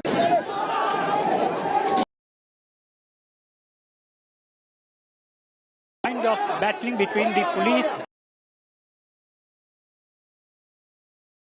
trying to go beyond this barricade. They tried to top on this, but the forces are clearly stopping them to do so, and they are protesting against the alleged friendship between the Adani and the government, and they are also protesting the JPC demand, JPC formation demand. And right now you can see, but the police are here and they are strictly saying that they don't cross this barricade. And the B. Srinivas, who is the president of Youth Congress, also here, and the police also catch him, and they are trying to get them away from this protest, right? But right now you can see in the intervals there are some kind of quarrel between the police personnel and workers are going on. See how it is happening here, and this is the second day of the protest when the workers are here on the street and they are protesting against the government. And B. Srinivas has clearly said that they will protest against the policies of the government, and there is a symbolic kind of battling between both of two forces, both of the workers and the police. You can clearly see here, which is visible, and the cameraman Dalbir is also showing you. And the Youth Congress has clearly said that they will protest not today, but it will continue after the formation by the not only the also demanded and was adjourned due to this kind of government move on the Delhi police, but secure trolley bags and other, and they are protest करेंगे. आज अडानी के खिलाफ हम उसके खिलाफ आज राज्यपाल का घेराव यहाँ पर किया जा रहा है युवा कांग्रेस के द्वारा. पुलिस तो आप लोगों को जाने है, पुलिस तो जाने नहीं रही, कैसे जाएंगे, कैसे घेराव? जाने नहीं दे रही, मगर हमारे आज हजारों कार्यकर्ता यहाँ पर खड़े हैं सड़कों पे हैं दिल्ली की. उनके हाथों में सिलेंडर भी दिखा, कई लोगों के हाथों में सिलेंडर और दूसरी चीजें भी दिखी हैं, ट्रॉली बैग भी दिखा है. क्या बतलाना चाह रहे हैं? जो कहना चाह रहे हैं, बक्से भर भर के अडानी जी को मोदी जी ने मदद करने का काम किया है. देश के हजारों करोड़ों लोगों को चूना लगाने का इन दोनों ने मिलकर भाई भाई हैं. इन्होंने सरकार को लूटने का काम किया. अब देखिए दिन ब दिन शेयर गिरते जा रहे हैं. क्यों जेपीसी की मांग क्यों नहीं करा रहे? क्यों इनका कर्जा माफ कर रहे हैं? अडानी इस देश को बेचने जा रहा है. 1 साल पहले राहुल गांधी जी ने बोला था. राहुल गांधी जी ने जो बयान दिया है लंदन में जाकर के, उस पर भी सरकार का बहुत ज्यादा विरोध है कि वो एंटी नेशनल बयान की तरह है. क्या कहेंगे? हिडनबर्ग की रिपोर्ट आने के बाद देखिए वर्ल्ड के दूसरे नंबर पर था 3 जनवरी को. उसके बाद वो देखते देखते आज 25वें नंबर पर है.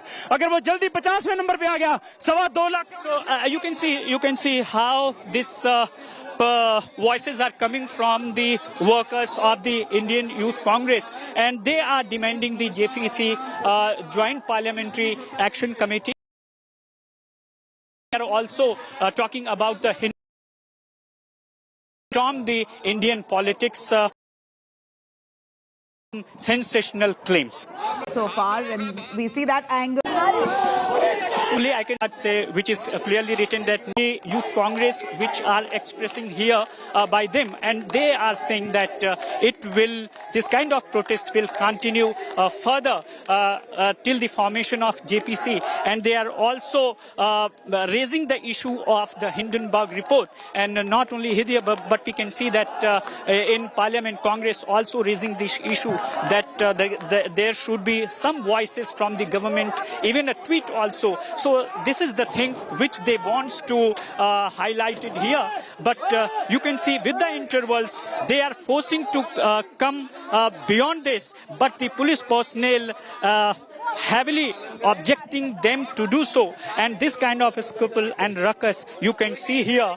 And that is why the heavy security deployed here. Police personnel are also saying that don't go beyond this line, because if you will do that, then some precautionary steps will be. That is why they are trying to do some peaceful kind of protest over here. And the permission is also for the peaceful protest, not for some kind of protest which is having some violent kind of things. So you can see that how the things is going on, and I think it will take some time for the peaceful ending of this protest. Yes, over to you. You know, would you be able to get us some voices, or have they been detained, Ram Kinkar? How large is the crowd there? Is there anyone who could probably speak to you?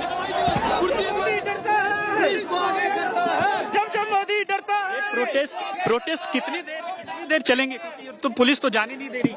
हम जब तक यहीं डटे हैं, हम बार बार पूर्ण जोर लगाएंगे, बार बार कोशिश करेंगे, यहीं बैठे हैं, जब तक हमारे लीडर को नहीं छोड़ेंगे, हमारे लीडर को पकड़ के लेके हम यहीं बैठे धरना लगा के बैठेंगे। किसको लेके? बी श्रीनिवास को लेके? श्रीनिवास जी को लेके गए, जो हमारे प्रदेश अध्यक्ष उत्तर प्रदेश को ओम यादव जी को ले गए हैं, जो कि लगातार निरंतर इन जो मुखबरी लोग हैं, जो मुखबर लोग लगातार अडानी के साथ मिलकर काम कर रहे हैं, क्रोनी कैपिटल को बढ़ावा दे रहे हैं। कहाँ से लोग प्रोटेस्ट ज्वाइन किए? जी, हम हमारे नेता श्रीनिवास जी के नेतृत्व में जहाँ भी हमें आदेश होता है उनके आह्वान पे, और क्योंकि वो यूथ के राष्ट्रीय अध्यक्ष है, वो जहाँ भी मैसेज करते हैं, इंडिया के कोने कोने से आदमी यहाँ पर पहुँचते हैं, सुबह यूथ पूरा पहुँचता है। हम अपने भाई, मैं तो हाथ जोड़ के विनती कर रहा दिल्ली पुलिस वालों की कि ये गजब है, मतलब जो बीजेपी वालों की मदद कर रही है, मतलब हम लोगों के रास्ते में, मतलब बस क्या पूछा, कांटे बेचारे कैसे मदद कर रही है? मदद ही हो रही है, मदद करने से रोका जा रहा है, ये मोदी जी की मदद ही तो है सर। हमें आवाज उठाने नहीं जा रहे, बीच रास्ते में रोका जा रहा है, हमारा प्रोटेस्ट बीच जा रहा है, हमारा प्रदर्शन नहीं होने दिया जा रहा है। हमारे भाई है सिलेंडर 450 रुपए। ये जो आपने हाथ में ले रखा है कि फर्जी वाला जी, ये देंगे आप। इस सरकार ने भाई लड़ाने का काम कर दिया, ये हमारे भाई है। भाई आप भी तो हमारे भाई हो। 450 का सिलेंडर 500 का मिलता था, 1100 में लेने पड़ रहा मेरे फौजी भाइयों को Delhi. These are the voices coming from the protesters, but they are saying that that they will end this kind of protest when the police will release the B Srinivas. After some ago, that police also detained the B Srinivas because he was on the top of this barricade, and that is why, as a precautionary steps, police taken him and detained him. And they are demanding that when the police will release the B Srinivas, then they will end this protest. Over to you. You know, here we see that in the parliament, there's been a lot of talk about Rahul Gandhi, that he must apologize for the comments that he made on a global platform about India not being a democracy, etc. Why don't you ask them, Ram Kinkar, here, because this is a democratic country, we are seeing this kind of aggressive protests, and there's still room for that. People are protesting because we're still a democracy that's very much alive.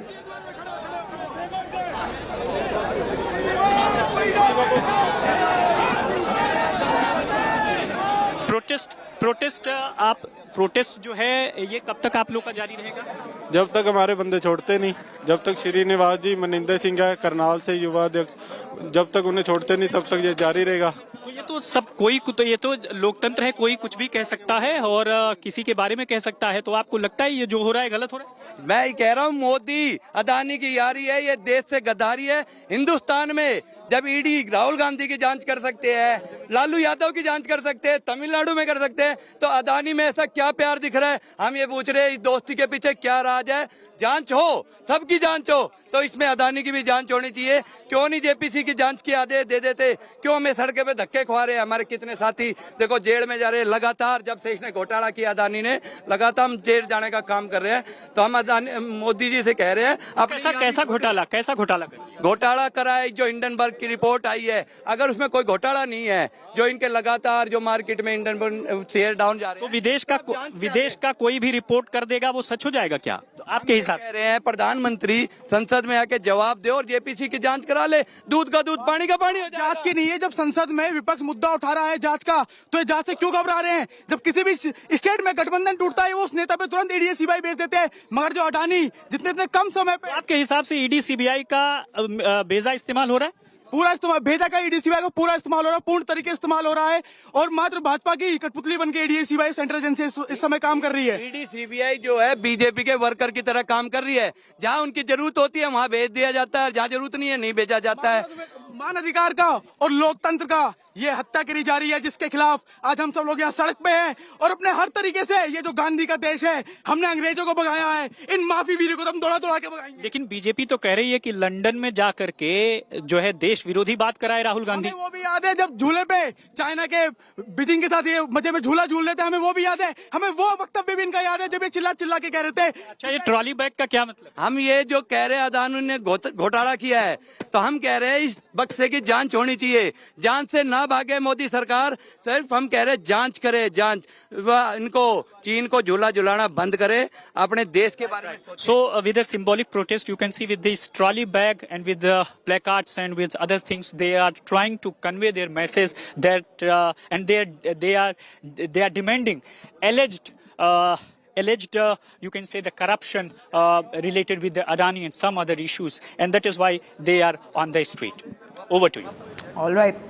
Well, thank you very much, Ram Kinkar. Visuals there coming in from the Delhi LG's office, where Congress gheraus the Delhi LG's office, asking for a JPC probe into Adani and the alleged irregularities within his company. On that note, I'm going to slip into a short break. You could log on to indiatoday.in. You could also download our app for more. Stay with us. I'm going to come back with the top news.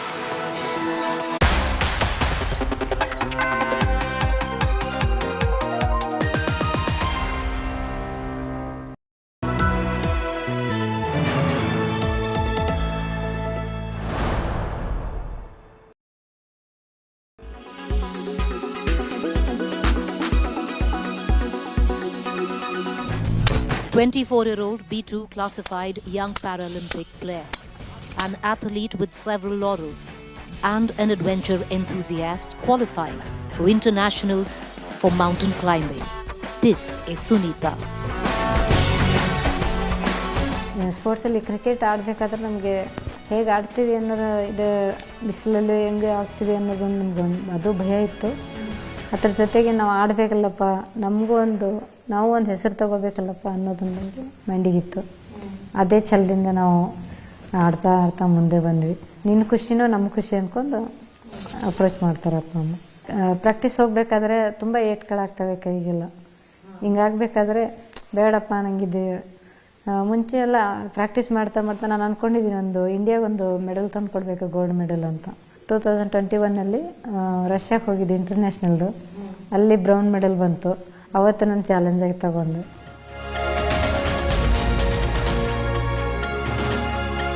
In 2019, it was a special day for us. That is a very special moment for us. First time women's national is announced. For Karnataka, we didn't had a team. That is the first team we wanted to start. We had a very less limited time, 10 days only we had. So that 10 days we started training. Whatever that captures, whatever we say is to them, they will take it in a very, very very easy moment. Again, we went to Delhi for the national tournament. There, she was a captain. She was the first captain for Karnataka team, Sunita. Then there, each and every match we won. Still the finals, only finals we lost against Odisha. That is the only one thing happened. Otherwise, every match was for us, okay, fine, we can play. ಕ್ರಿಕೆಟದಲ್ಲಿ ಇದು 3 nationals cricket ಆಡಿದ್ದೀನಿ. ಇವಾಗ wall ಕ್ಲೈಂಬಿಂಗ್ದೊಂದು ಇದೇ ಇಯರಲ್ಲಿ ಇರೋದು. ಜೂನಲ್ಲಿ ಒಂದಿದೆ, ಆಗಸ್ಟಲ್ಲಿ ಒಂದಿದೆ international. 24ಗೆ ಒಂದು world championship ಒಂದು ಇದ್ದಿದೆ. ಅದರಲ್ಲಿ gold medal ಬಂದರೆ ನನಗೆ ಒಂಥರ ಖುಷಿ ಆಗುತ್ತೆ. ಹಾಂ, ಅದರಲ್ಲಿ ಖುಷಿಯಾಗಿ ಆಮೇಲೆ ನಾನು ಎಷ್ಟು ಕಲ್ತಿದ್ದೀನೋ ಅದನ್ನು ನನ್ನಿಂದ ಇನ್ನೊಂದಷ್ಟು ಜನಕ್ಕೆ ಸ್ಟೂಡೆಂಟಿಗೆ ನಾನು ಅದನ್ನು ಕ್ಲೈಂಬಿಂಗಲ್ಲಿ ಕೋಚ್ ಆಗಬೇಕು ಅಂತ ನನಗೆ ಆಸೆ ಇದೆ.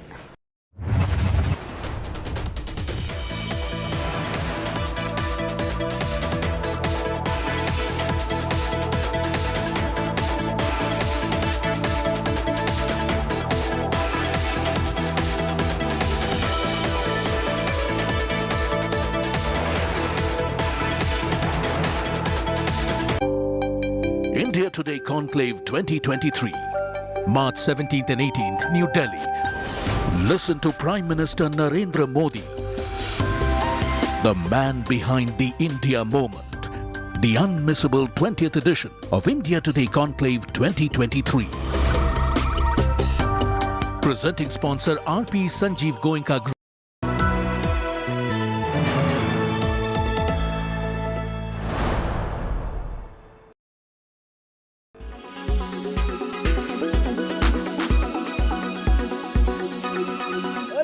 We were in Wetzlar at Leica HQ, and we had a very special guest, and we managed to catch him at the Mobile World Congress. Marius, nice to meet you. Hi, Yush. Good to see you. Good to have you on Tech Today. I'm glad that we are still in an environment like this where we can chat about your partnership whilst we walk with Xiaomi, right?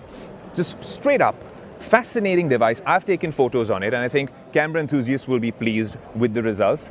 But the first question that everyone seems to have on their minds is a lot of smartphone companies have tied up with traditional camera companies. But we haven't seen much of a manifestation of that in the final output. Yeah. No real improvement, just some color science.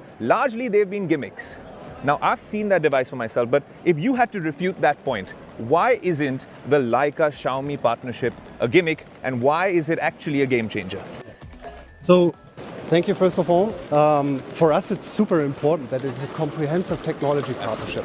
So it's including the whole image pipeline from lens, sensor, up to the final image processing. So that's why we didn't only concentrate only on color science or only on image quality tuning, but we were really involved from the very beginning when we are developing the lens, when we are modify the sensor, when we are going into the image quality tuning process. Right. And from A to Z, we have been involved. Right, and you got to tell us a little bit more about how this partnership came about. I'm guessing it took a while. I remember you mentioned in Germany that it took a few years. Xiaomi approached you guys. One other question we seem to have a lot from the tech community is this going to be an exclusive partnership? Do we expect Xiaomi and Leica to go on with this in the years to come? Yeah. I mean, it's supposed to be a long-term partnership. So this is nothing what you can do just as a one-hit wonder. You have to get to know each other, how to collaborate. I mean, we have dedicated R&D team which is working on these devices together with Xiaomi. And that's why it's supposed to be a long-term exercise.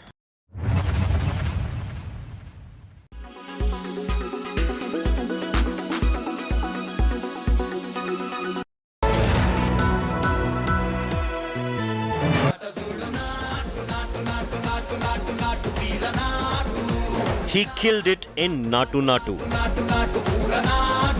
He smashed it at the Oscars. He's got the whole world dancing. And he's beating in India's hearts. And when he heads back to his Desh this week, he'll be a headline act with India Today. Get on your feet for a Conclave Super Smash. Ram Charan live at India Today Conclave 2023.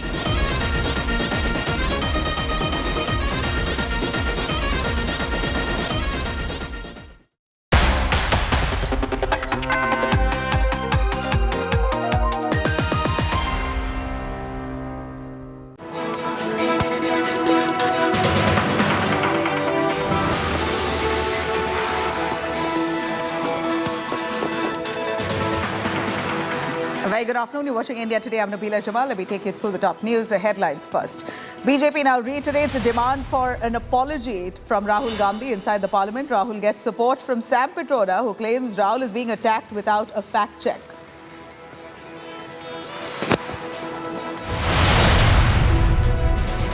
After Yediyurappa claimed that his son will contest polls from Shikaripura, C.T. Ravi hits out, says the decision on tickets to be taken only by the party and not within the family.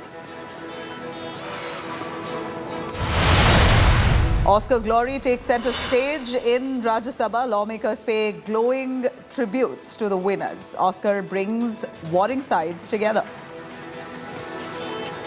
अगर मैं वकील नहीं बनता तो कहीं न कहीं acting जरूर करता. Another attack on Tamil Nadu migrants. 4 workers abused and beaten up in Coimbatore. Cops claim one attacker has Hindu Munnani link.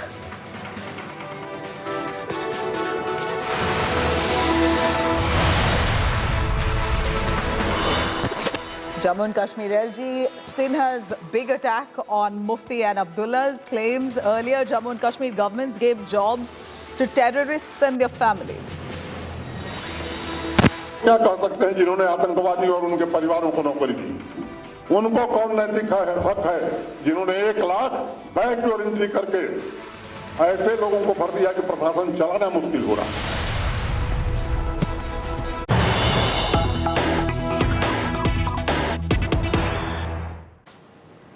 All right, now the government lashes out at Rahul Gandhi over his remarks in United Kingdom. Union Minister demands an apology from Rahul Gandhi. Anurag Thakur, in an exclusive conversation, says Rahul is defaming India on foreign soil. Reiterating the BJP stance, Anurag Thakur has spoken to India Today, saying Rahul is spreading lies in London. I'm going to quickly cut across to this exclusive conversation to India Today, even as we see the Parliament session right now erupting in much chaos over this same issue. Rahul Gandhi that he needs to tender an apology. This is the BJP's demand.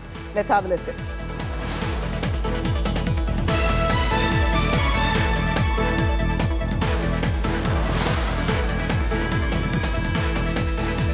Joining me right now is Union Information and Broadcasting Minister Mr. Anurag Thakur. The opposition benches are saying it's unprecedented that the Treasury benches are stalling the proceedings of Parliament.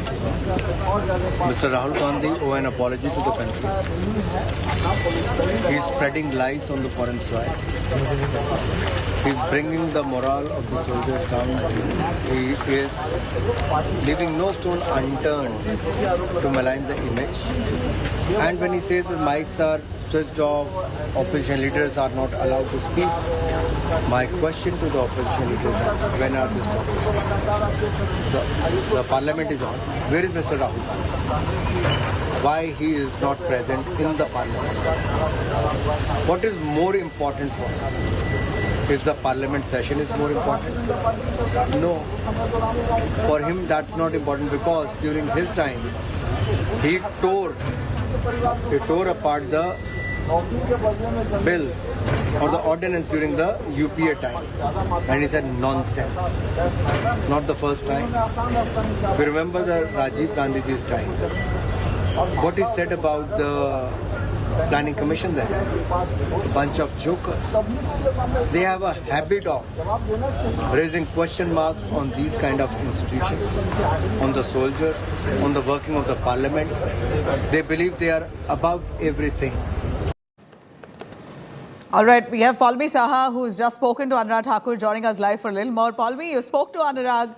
He maintains the same stance as the BJP leadership, condemning Rahul Gandhi, that he defamed India on foreign soil. And that seems to be their primary concern while the parliament session is underway, both in the Rajya Sabha and the Lok Sabha. We saw enough and more commotion in the last 2 days. The houses have been adjourned over the same point, that Rahul Gandhi must tender an apology. If not, no proceedings in the House will continue. Well, that is what the central government is insisting on. They are insisting on an apology from the Congress member of parliament. The Congress, of course, is very steadfast that this is, of course, something which has been said not inside parliament and outside of parliament, and specifically in the Rajya Sabha when it was raised by the government. The contention of the Congress party is that he's not even a member of the Rajya Sabha. He's not said it within, on the floor of either house of parliament. He's a member of the Lok Sabha, of course.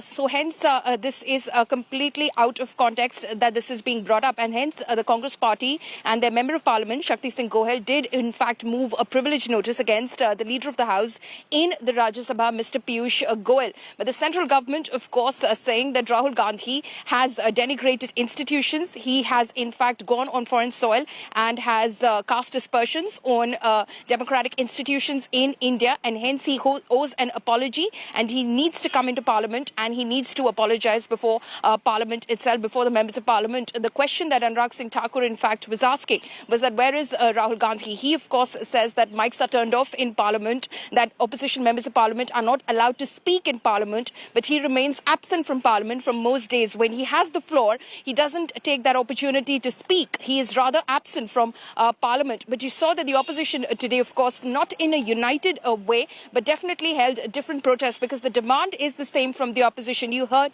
from the Aam Aadmi Party and the BRS staging one protest, the Congress staging one protest, the TMC staging one protest. Of course, the AAP, BRS and the Congress demanding that there should be a joint parliamentary probe as far as the Adani Hindenburg report is concerned. And of course, the TMC, while not specifically mentioning the Adani issue and staying away from the joint opposition meeting which was called by the Congress party earlier this morning and yesterday morning as well, they're of course pointing towards how people's life savings that are with SBI, with LIC, are being put in jeopardy because of the money being associated with, of course, the Adani group itself and its stocks. So that is, of course, what the TMC is raising. It remains to be seen if they do forge that united front and continue to corner the government on the floor of the House. For now, the government is turning the tables on the opposition and demanding that Rahul Gandhi apologize, which the opposition says is absolutely unprecedented. The Treasury benches, they claim, are stalling the proceedings of Parliament.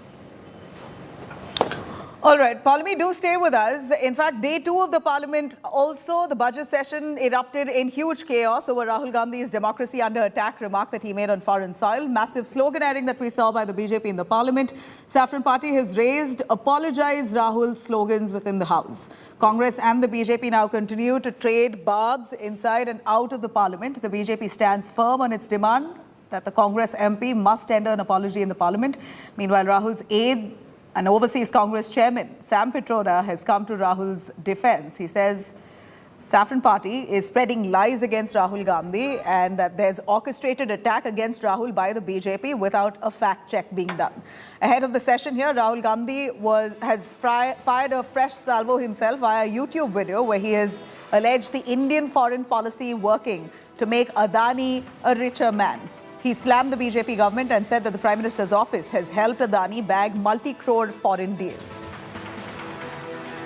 Jammu Kashmir की आप बात करते हो, आपकी सरकार के समय, कांग्रेस की सरकार के समय पथरावबाजी होती थी, कश्मीर को ज़्यादा स्वायत्तता देने की बात होती थी, कश्मीर के हालात गंभीर होते थे। अरे मोदी जी की सरकार आने के बाद तो आप पत्थरबाजी की बजाय बर्फ के गोले चलाने का काम और खेलने का काम, खिलाने का काम कर रहे थे। ये बदलाव है 2 सरकारों में। अनुराग ठाकुर की पीड़ा मैं समझ सकता हूँ। उनकी होम स्टेट हिमाचल में इंदिरा गांधी की प्रतीक प्रतिस्वरूप इकलौती प्रियंका गांधी ने कार्यकर्ताओं के साथ हिमाचल प्रदेश की सरकार तब अपदस्थ कर दी, कांग्रेस की सरकार बनवा दी जब प्रधानमंत्री ने डेरा डाल दिया था हिमाचल में। तो ये हार की कसक है जो प्रियंका गांधी पर अपना गुस्सा उतारा जा रहा है। He has questioned the sovereignty of India. Rahul Gandhi has questioned the sovereignty of India by inviting European Union and America to interfere in the internal matters of India. And here it is a government which is duly elected by the people, and it is the most popular government single party majority government after 35 years. They are not able to digest that. This is their problem. They are not able to understand and digest that people have given mandate. Mr. Rahul Gandhi and their pura drama company, they feel that they are born here in India to rule. And this itself shows who is dictator. अगर आज प्रधानमंत्री जी London भी जाते हैं, आज प्रधानमंत्री जी America भी जाते हैं, भारत वर्ष का गुणगान करता है, लेकिन हमारा राहुल बाबा जब लंदन जाता है, राहुल बाबा भारतवासी को ही, भारत का संसद को ही गाली देता है। कर्नाटक में आते हैं, भारत जोड़ो यात्रा करता है, और लंदन में भारत को तोड़ने के लिए वो बात करता है। राहुल जी ने क्या कहा है बाहर विदेश में जो यहाँ नहीं कहा है, और जो कुछ झूठ तो नहीं बोला है उन्होंने, वो वास्तविकता कहा है, जो वास्तविक है, जो हकीकत है, उन्होंने ये कहा है। तो माफी, किसी बात के लिए माफी मांगने की कोई जरूरत नहीं है। ये सब एक रणनीति थी कि पहले दिन हम आए हैं और हम चलाने नहीं देंगे लोकसभा को, राज्यसभा को। ऐसा हो रहा है, देखिए शोर कौन मचा रहा है, विपक्ष नहीं मचा रही है। All right, I'm going to cut across to Palmi Saha, who has Congress MP Manikam Tagore joining her right outside the Parliament. Over to you, Palmi. What's the Congress's version on the debate that we see inside the House? Right. What is joining us live at the moment. Sir, we just spoke to Anurag Thakur. The government is insisting that Rahul Gandhi needs to come back to Parliament and apologize. For what? For the statements he's made in UK, where he, in fact, is being alleged of having denigrated Indian institutions and, in fact, cast aspersions on Indian democracy.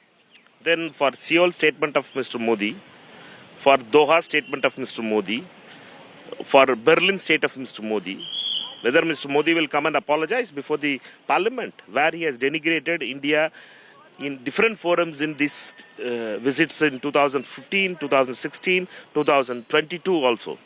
For if this is the benchmark Mr. Anurag Thakur wants, first Mr. Modi should come and apologize in the Parliament, not Mr. Rahul Gandhi. They're, of course, saying that, he keeps doing this. Time and again, he will go on foreign soil, be it the United Kingdom or elsewhere, and in fact casting these aspersions. This is not the first time. Mr. Modi, till 2014, there was an unwritten rule in Indian politics. For 70 years, no opposition leader goes out to criticize Indian political structure. It was the same thing till 2014. All the prime ministers, 14 prime ministers kept that words. Only Mr. Modi, when he arrived in 2014, he changed the rule. He goes to Seoul, he goes to Doha, he goes to Berlin, he goes to Toronto and criticizes, makes India fun. He says that यहाँ लोग रहते नहीं है, यहाँ कोई देश है क्या? These are all the words he told. He is not I'm telling. These are all on record. But when Mr. Modi can change the rule, when we say something, when our leader questions that democracy is an attack in India, what is wrong? Why Anurag is behaving like he has to behave like a minister. He should not only behave like Sambit Patra. No, but what he's also saying is that Mr. Rahul Gandhi's attendance in Parliament is lesser than the national average. He has the floor of the House, but then he'll go ahead and say in UK that microphones are being turned off in Parliament. He should be in Parliament. Where is he now? Whenever he has asked to, whenever the party puts him to speak, Mr. Rahul Gandhi has spoken in the Parliament. Whenever he spoke in Parliament, the mics has been off for him. It has happened to us in Parliament. Today, what is happening? Today, Adhir Ranjan Chaudhary ji and T.R. Baluji, why we are walked out yesterday in business advisory committee meeting? Because the mic was not given to us.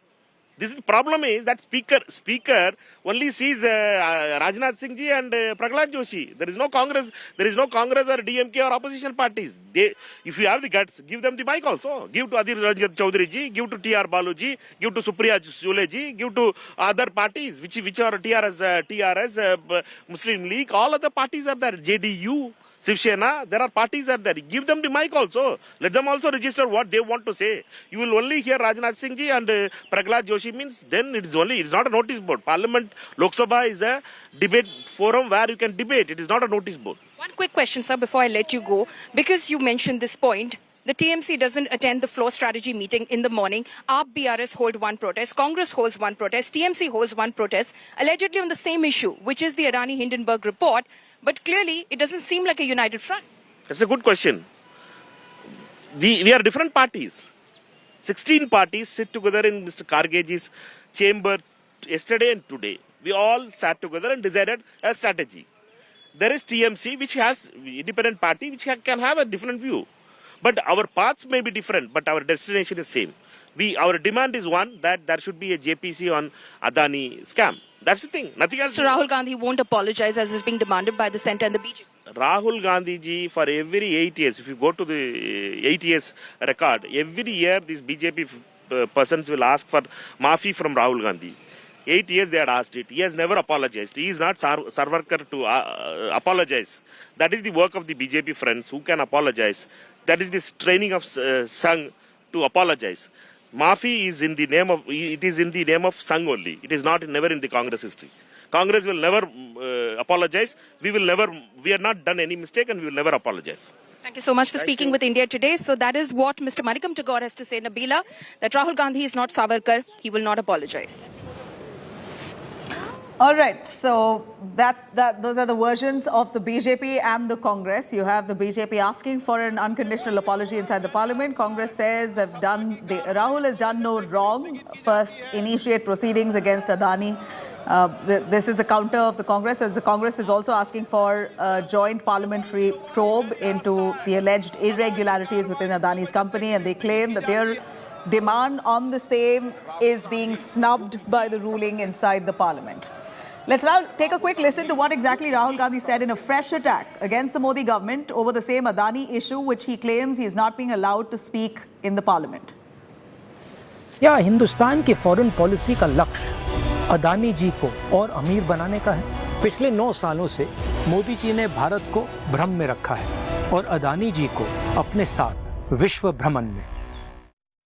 मेरे प्यारे देशवासियों, मैंने संसद में सरकार से कुछ आसान से सवाल पूछे थे। सबूत के साथ मैंने हमारे देश की फॉरेन पॉलिसी या कह लीजिए अदानी जी की बिजनेस एक्सपेंशन पॉलिसी पर कुछ सवाल पूछे। सरकार ने एक भी जवाब नहीं दिया। चलिए मैं सारे सवाल फिर से दोहरा देता हूँ। उम्मीद है कि इस बार सभी देशवासियों को जवाब मिल जाएगा। कितनी विदेश यात्राओं में अदानी जी पीएम के साथ गए? कितने देशों में पीएम के ऑफिशियल टूर के बाद अदानी जी वहां गए? और कितने देशों में पीएम जाने के बाद वहां अदानी जी ने बिजनेस डील साइन की?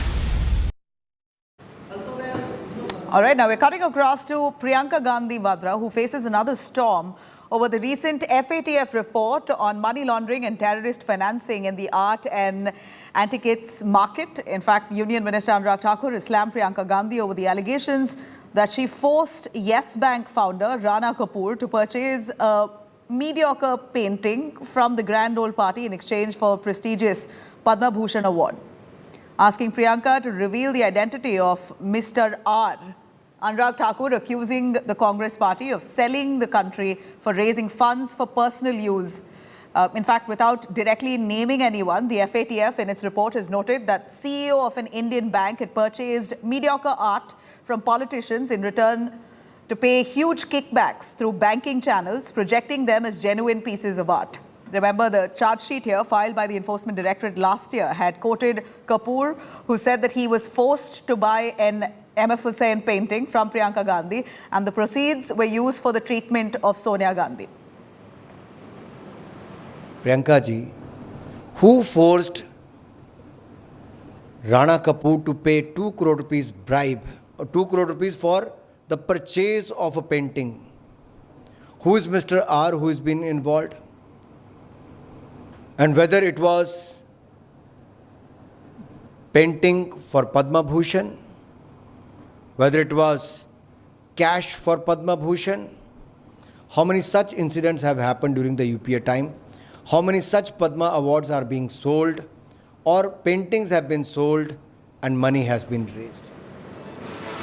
All right, we're slipping into a short break on that note. Coming back on the other side, B.S. Yediyurappa, Karnataka's BJP face, claims that his son will contest polls this time from Shikaripura constituency, while you have the same BJP's Neta, C.T. Ravi, another Neta who hits out at B.S. Yadurappa on that decision, says you can't make decisions for your family. It's the party high command who will. More on that on the other side. Stay with us.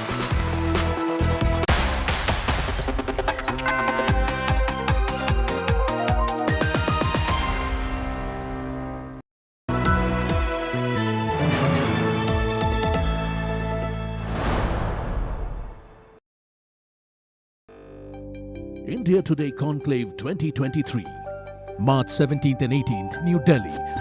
Listen to Dhananjay Y. Chandrachud, Chief Justice of India.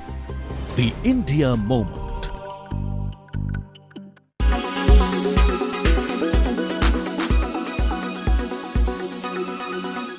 So let me ask you a few more granular questions about the whole consumption piece. Let's start from the top, the ones which are not seen as rural focused but are very expensive. They've been underperforming over the last few quarters. The names, the expensive ones like Asian Paints and Pidilite and Havells. Do you see further room for compression of their multiples, or have they compressed enough?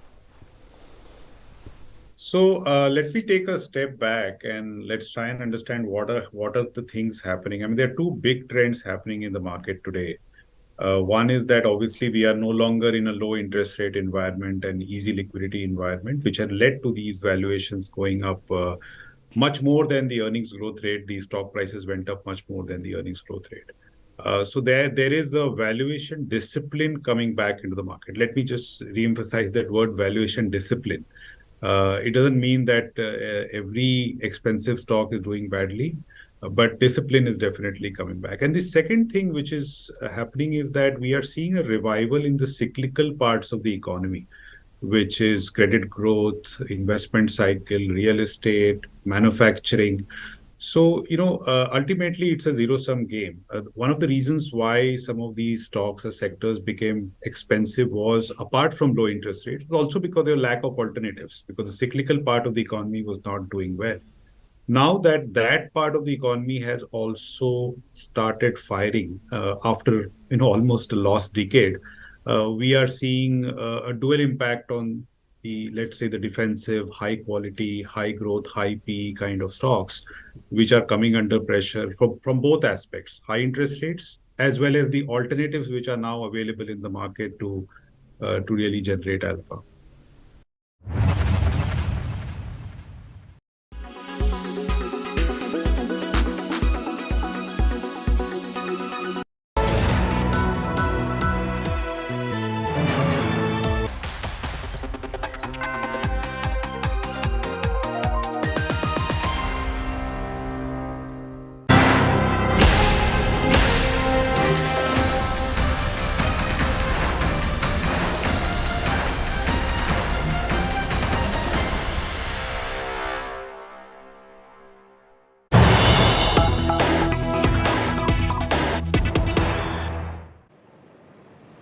All right, we have some big news coming in from Karnataka. Congress's D.K. Shivkumar now crying conspiracy over B.S. Yadurappa's son and the ticket that he asked for from Shikaripura constituency, where BJP leaders themselves slamming B.S. Yadurappa, saying that he can't ask for a ticket. It's the High Command who grants one. D.K. Shivkumar of the Congress now picking on that issue, saying that there is internal conflict within the BJP and this is out in the open. Shivkumar says there is conspiracy being hatched within the BJP to snub B.S. Yadurappa. He says BJP General Secretary, in fact, what we know is that BJP General Secretary C.T. Ravi had hit out at B.S. Yadurappa, the former Chief Minister of Karnataka and the strongman of the BJP in the state, after Yadurappa had said that he wanted a ticket for his son from Shikaripura. C.T. Ravi had slammed Yadurappa, claiming that Vijendra, his son, would get a ticket from the party, but a decision can't be made within the family itself. Let's cut across D.K. Shivkumar as he spoke. It is their internal party. This has been going on since very long time. They had a big conspiracy to remove Yadurappa, and they have been successful. Congress party is no way involved with any such type of activities. Though the mandate was with Yadurappa, now the mandate is no more with Yadurappa. And because of this Lingayat vote, they tried to do it. Now it has dismantled, I think the fears of Yediyurappa will give a big result to the change of Karnataka politics. So and Mr. C.T. Ravi is in high command. He is, I think, bigger than Mr. Yediyurappa. All right, let me cut across to Nagarjun Dwarkanath, tracking those developments there from Karnataka. Nagarjun, we see that BJP certainly has some kind of internal friction. B.S. Yediyurappa, who's really the face for the BJP this time, because they know banking on B.S. Yediyurappa, they can gain heavy electorally, but it appears within the party itself, like for example C.T. Ravi, not very happy with B.S. Yediyurappa's son being given a ticket, and that too in their desired constituency of Shikaripura. Wasn't there an agreement? If B.S. Yediyurappa resigns as the chief minister, his son will be accommodated into the electoral arena. True, Nabila. In fact, 6 months or 7 months back, if you remember, when Yediyurappa announced his retirement, he also went on to the public and announced that I'm vacating my seat for my son Vijayendra, who will contest the Shikaripura assembly seat. And post that, we have seen BJP leaders speak then and again, but now it is the General Secretary of the BJP National Party, is the National General Secretary, Mr. C.T. Ravi, saying that nothing is confirmed till the parliamentary board takes decision. No one person can decide who will contest where, be it Vijayendra, be it me, be it anyone, no matter if you're the son of the former chief minister, until and unless the seat is cleared by the Central Parliamentary Board, no one can claim the throne or the seat, is what the C.T. Ravi has said. And D.K. Shivkumar has jumped into this issue and spoken about it, that BJP is sidelining Yediyurappa once again. The moment Prime Minister goes back, that BJP is again sidelining not just Yediyurappa but also Vijayendra, and BJP is trying to make sure that Vijayendra does not contest from Shikaripura seat now. So this is certainly going to be disappointing for B.S. Yediyurappa if his son does not get a ticket from Shikaripura. And it's not like as if Vijayendra hasn't worked hard to rise up the ranks. We saw his extensive push and the campaign that he rolled out in Sira, which really led to the BJP winning that constituency despite it being a Congress bastion. So based on merit too, do you think he has a chance and a good bid to convince the High Command? Nabila, as far as I know through my sources, that Vijayendra is likely to get the seat. There's no doubt about that. Him not contesting Shikaripura seat is what I'm told, because the party is very firm on every seat. And because of the legacy that he carries of Mr. Yediyurappa and his family, it's a clear-cut, good fight for the BJP is what the High Command also feels. So I don't see Vijayendra not contesting. He's been made a part of the campaign committee also right now. It is not like they're snubbing him every now and then. But it was the statement of C.T. Ravi, who's the National General Secretary, who's in the know of the information in the Delhi. Because of his statement, the controversy has erupted. But as far as I'm concerned and the sources that I've spoken to, it is clear-cut that Vijayendra is likely to contest from Shikaripura seat from BJP ticket. All right. Thank you very much, Nagarjun, for joining us on that. Now, with the assembly polls closing in, internal tussle brews between the Grand Old Party in Karnataka and who's going to be their real face as Chief Minister. In fact, BJP General Secretary C.T. Ravi has hit out at former Chief Minister B.S. Yediyurappa over Shikaripura, the BJP ticket for the upcoming polls. C.T. Ravi has slammed Yediyurappa, who had claimed that his son Vijayendra would get the party ticket after his retirement was announced from electoral politics. BJP's General Secretary now, C.T. Ravi, has said that unlike in the Congress, the decision on who gets what ticket from where aren't really decided by one family. It's the party high command who decides. He says the decision is taken by the parliamentary board based on winnability criteria. Kitchen ನಲ್ಲಿ ಆಗಲ್ಲ. ಕೇವಲ ಮಕ್ಕಳು ಅನ್ನೋ ಕಾರಣಕ್ಕೆ ticket ಸಿಗಲ್ಲ. ಕೇವಲ ಮಕ್ಕಳು ಅನ್ನೋ ಕಾರಣಕ್ಕೆ ಟಿಕೆಟ್, ಆ ಟಿಕೆಟ್ ಕೊಡುವ ನಿರ್ಣಯ ಅವ್ರ ಮನೇಲಿ ತೀರ್ಮಾನ ಆಗಲ್ಲ. ಆ ನಿರ್ಣಯ ಟಿಕೆಟ್ ಕೊಡಬೇಕು ಅನ್ನೋ ಬಿಡಬೇಕು ಅನ್ನೋ ನಿರ್ಣಯ ಪಾರ್ಲಿಮೆಂಟ್ರಿ ಬೋರ್ಡ್ ತೆಗೆದುಕೊಳ್ಳುತ್ತೆ. ಯಾರಿಗೆ ಟಿಕೆಟ್ ಕೊಡಬೇಕು ಬಿಡಬೇಕು ಅನ್ನೋದನ್ನು ವಿನಬಿಲಿಟಿ ಕ್ರೈಟೀರಿಯಾವನ್ನು ಆಧರಿಸಿ ಪಾರ್ಟಿ ಡಿಸೈಡ್ ಮಾಡುತ್ತೆ based on that survey. But ಆ ಸರ್ವೆ ಫ್ಯಾಮಿಲಿನಲ್ಲ ಆಗಲ್ಲ. In future, he will be given importance, and he is going to contest from Shikaripura, and he will get maximum support from the people of Shikaripura Taluk, and he will come back to power. And afterwards, whatever the responsibility is going to give from the center and the center leadership, he will fulfill that demand. Now, we know Karnataka is certainly seeing a highly polarized election this time around. And just at a time when we see the state going to polls, Azan controversy is back in the state yet again. Politics escalates over former Karnataka Minister K.S. Ishwarappa, who's triggered this row over his remarks on the Azan. Let's have a listen.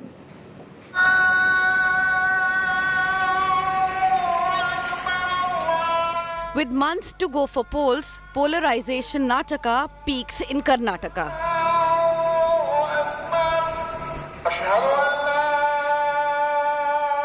E.S. Ishwarappa, who's no stranger to controversies, is back. The BJP leader is now in the eye of a storm for making controversial remarks on Azan, calling it a headache and asking if Allah is deaf. The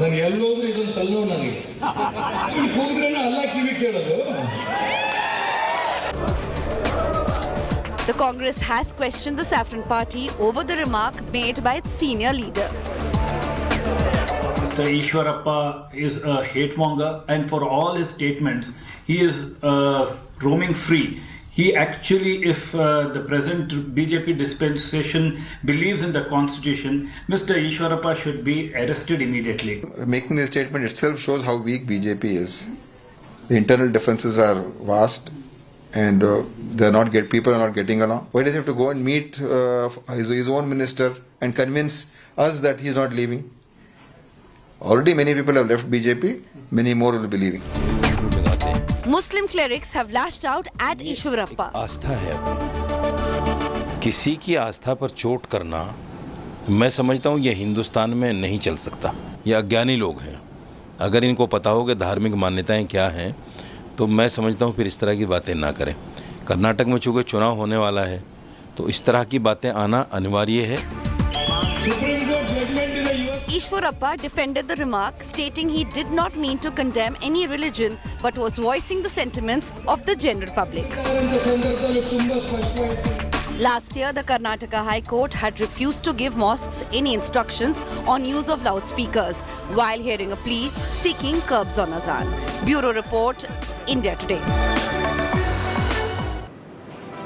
All right, coming up now on the other side of a short break, another attack reported on Tamil Nadu migrants. 4 workers have been abused, beaten up in Coimbatore. Cops claim that one of those attackers has a Hindu Munnani link. More details up next.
India Today Conclave 2023, March 17th and 18th, New Delhi. Listen to Dhananjay Y. Chandrachud, Chief Justice of India. The India Moment.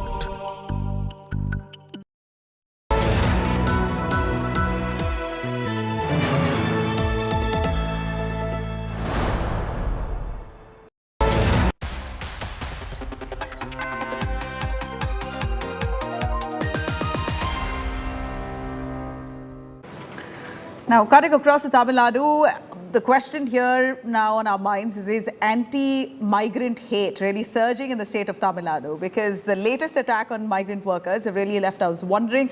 This attack caught on cameras there showing from Coimbatore a group of men accosting some migrant workers, assaulting and punching one of them.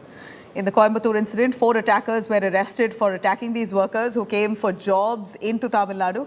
Tamil Nadu cops have said that one of the attackers was linked with right-wing group Hindu Munnani, saying that 2 of all 4 arrested were found to be under the influence of alcohol.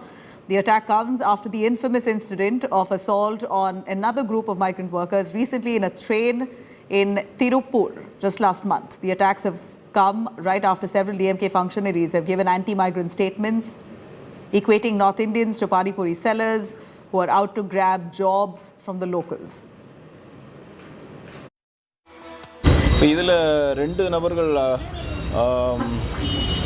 பிரகாஷ்ன்ற ஒரு நபர் அவர் இந்த இந்து முன்னணியில் இருக்கிறதா சொல்லி அவர் வாக்குமூலத்தில் சொல்கிறார். அவருடைய செல்ஃபோனில் அதுக்கான ஒரு சில ஆவணங்களும் கிடச்சிருக்குது. இதில் ரெகுலராக மீட்டிங் அட்டன் பண்ணுறான்னு சொல்கிறாரு. அதே போல் சூர்யா என்று சொல்லக்கூடிய முருகன் அந்த நபரும் ஏற்கனவே இருந்ததாக சொல்கிறாரு. இது எல்லாமே இப்போ புலன் விசாரணையில் இருந்து. So about this recent attack, what would you like to say? See, we'll have to, the investigation will reveal why this attack had happened, but the preliminary probe has revealed that 2 persons belonging to Hindu Munnani has been arrested. They have been involved in this assault. Tamil Nadu is a safe haven for anybody who comes here for whatever may be the reason.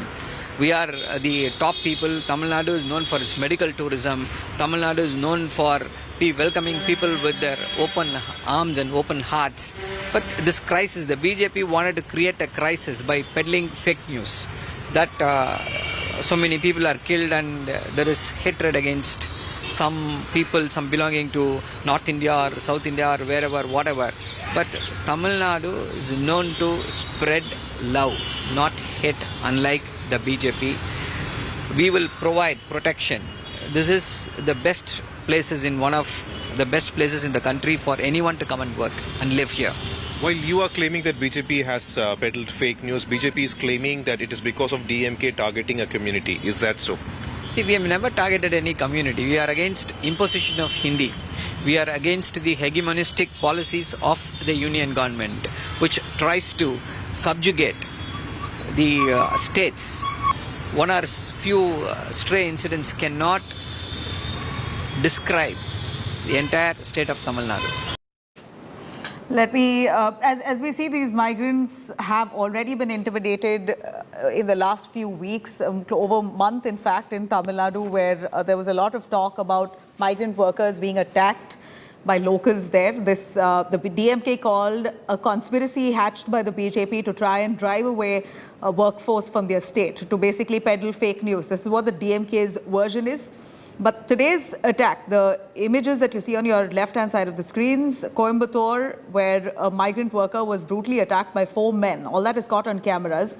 And the cops saying that one of those, or 2 of those attackers among the 4 has links to Hindu Munnani. Let me cut across to our correspondent, Pramod Madhav, joining us for more on that. Pramod, what are the cops saying? These men who've assaulted a migrant worker right at a time when there's a lot of chatter about migrant workers being targeted and beaten in the state of Tamil Nadu. Cops saying that they have Hindu Munnani links. What are they trying to suggest here? Absolutely. This incident occurred day before yesterday in a location called as Variety Hall Road, which is a prominent area where there are a lot of industries. And what happened yesterday is that 4 men, the police claim that these 4 men were drunken and they were on 2 motorbikes, and these 4 men assaulted 4 migrant workers from West Bengal. Now, Coimbatore police has also claimed that 2 of those men, one called Surya Prakash and another one called Prakash, have stated that they have affiliation to Hindu Munnani, and one person even showed documents, pictures and videos of him attending Hindu Munnani. This is how the IG Balakrishnan, Commissioner of Coimbatore, has given an explanation, but he also has said that a complete investigation will be done and then details will be revealed. All right. Thank you very much for joining us on that, Pramod.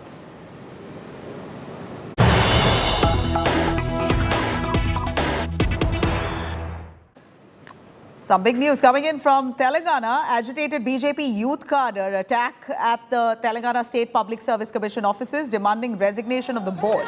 Protesters have attempted at vandalizing property. Agitated BJP Yuva Morcha cadres there in an all-out attack at the Telangana State Public Service Commission offices demanding resignation of the board. Protesters attempted vandalizing property.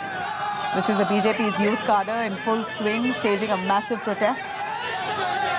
They are protesting at the State Public Service Commission offices, demanding resignation of the board. I'm going to cut across to our reporter. We're going to try and patch him to understand. Apurva, our correspondent is right there tracking those developments. Apurva, why don't you tell us the real reason? What's resulted?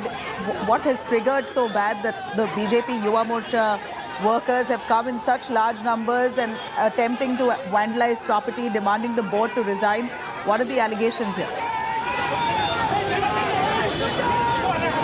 Well, Nabila, what we do know is that, the exam papers of the Telangana State Public Service Commission had been allegedly leaked, and in fact, the state police had also arrested 9 people, including that one senior member from the TSPSC of the board there for being the reason behind the leak of as well. Remember, this TSPSC examination is one of the most important examinations here that is being held, and now with the exam paper leak, BJP Yuva Morcha has also taken to the protest there right outside the TSPSC offices here in Hyderabad, in Nampally, where they've also attempted to vandalize the properties. They're also demanding that the board resign the members of the board resign after this paper was alleged paper was leaked as well.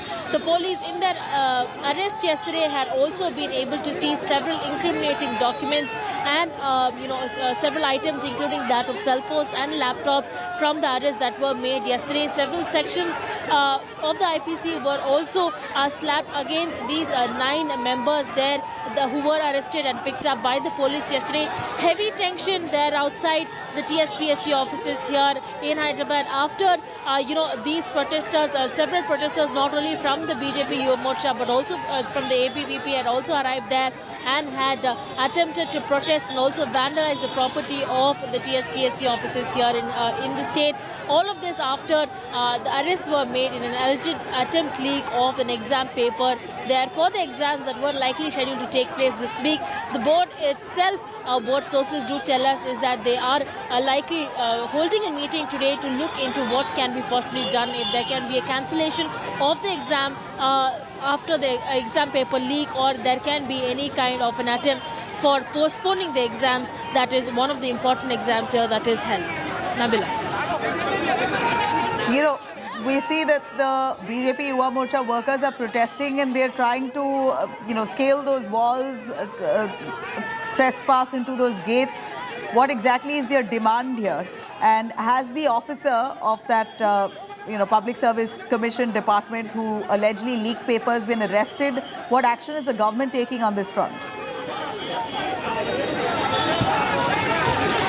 Well, we do know that 9 people, including one of the senior members of the TSPSC, they have been arrested by the police as well. Not only that, the police also uncovered what they believe is the modus operandi after one of the chief members of the TSPSC were arrested and picked up by the police. Like I earlier mentioned, of these 9 arrested, all of them, police were also able to confiscate incriminating documents as well as other items, including laptops, mobile phones, etc.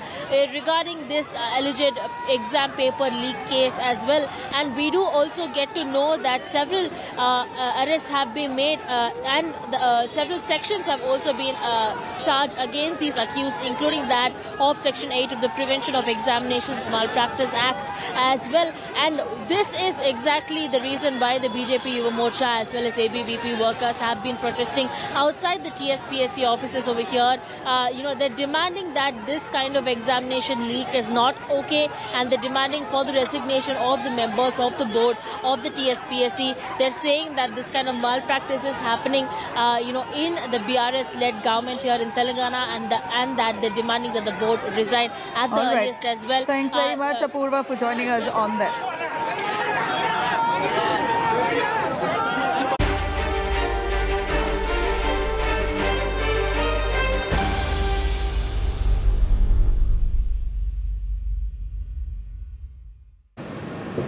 All right, coming to Kochi, Kerala, 12 days on, and that Kochi fire in the garbage yard is still not doused. At least one person has lost his life due to the toxic smoke. Meanwhile, we saw politics erupting over the issue, the fire issue. On Monday, the opposition staged a complete walkout from the Kerala Assembly, protesting against this issue, the fire that's now billowing from the Kochi dump yard, which has really resulted in a hazardous scenario for locals around. Here's taking you through a detailed report on that.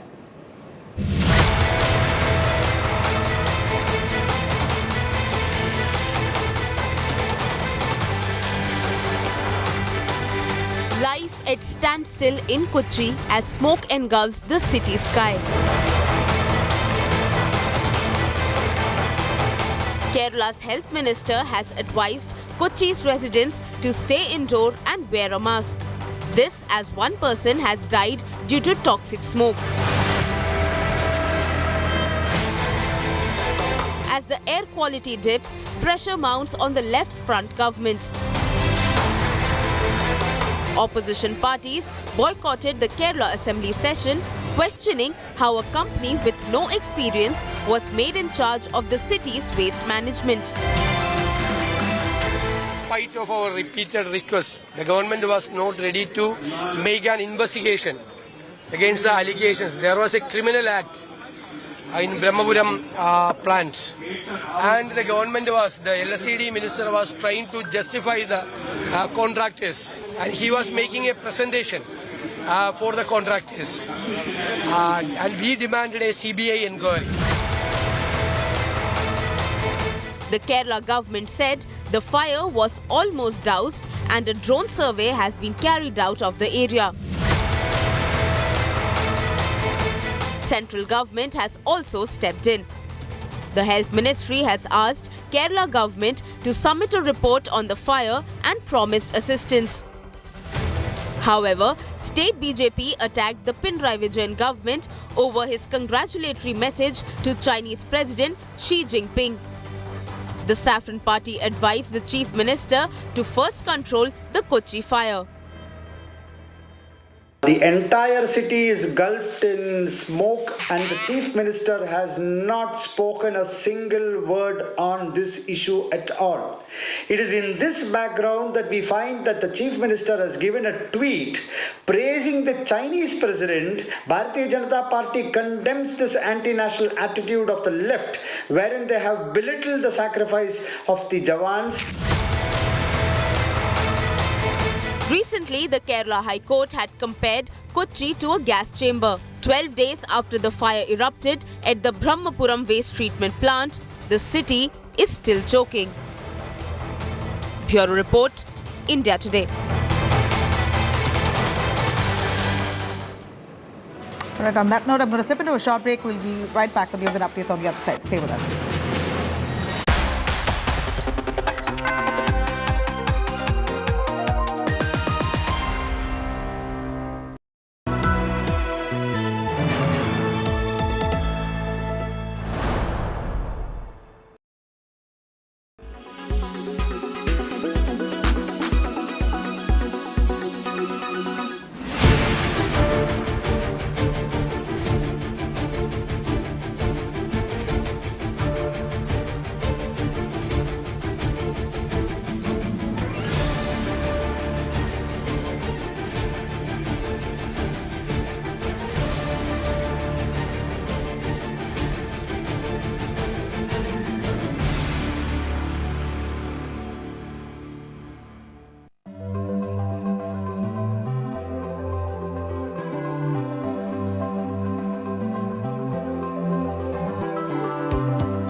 traveling from different parts. Armed with facts, Looking at political back. she takes the news by its horns. You think the future of these students are not hampered?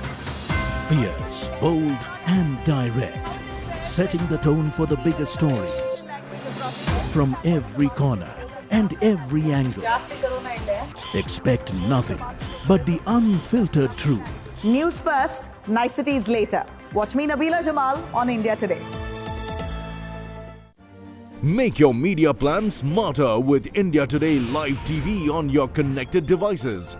Amplify your brand with 100 million smart internet viewers. To advertise, mail us at sales@aajtak.com.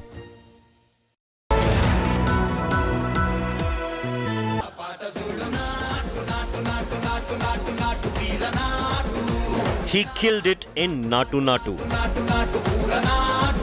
He smashed it at the Oscars. He's got the whole world dancing. And he's beating in India's hearts. And when he heads back to his Desh this week, he'll be a headline act with India Today. Get on your feet for a Conclave Super Smash. Ram Charan live at India Today Conclave 2023.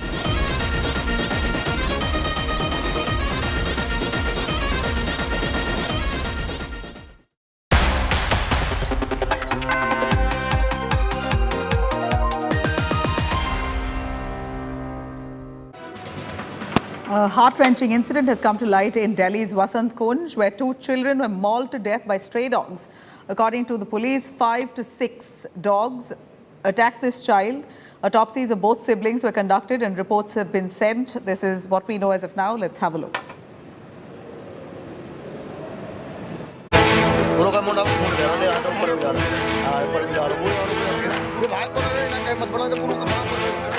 Two children are allegedly mauled to death by stray dogs in the national capital in 2 separate incidents, according to their family. The brothers Anand and Aditya were found dead in Sindhi camp in the Vasant Kunj area of Delhi. The first incident took place on Friday when 7-year-old Anand went missing from the slum located next to forest land. लगभग 11, साढ़े 11, 12 बजे के आसपास से लगभग ढूंढना start किया इन लोगों ने। 3-4 बजे तक ये लोग ढूंढते रहे। फिर मेरी मम्मी जब थक हार गई, पूरा ढूंढ लिया इधर उधर, यही रास्ता यही सब कुछ।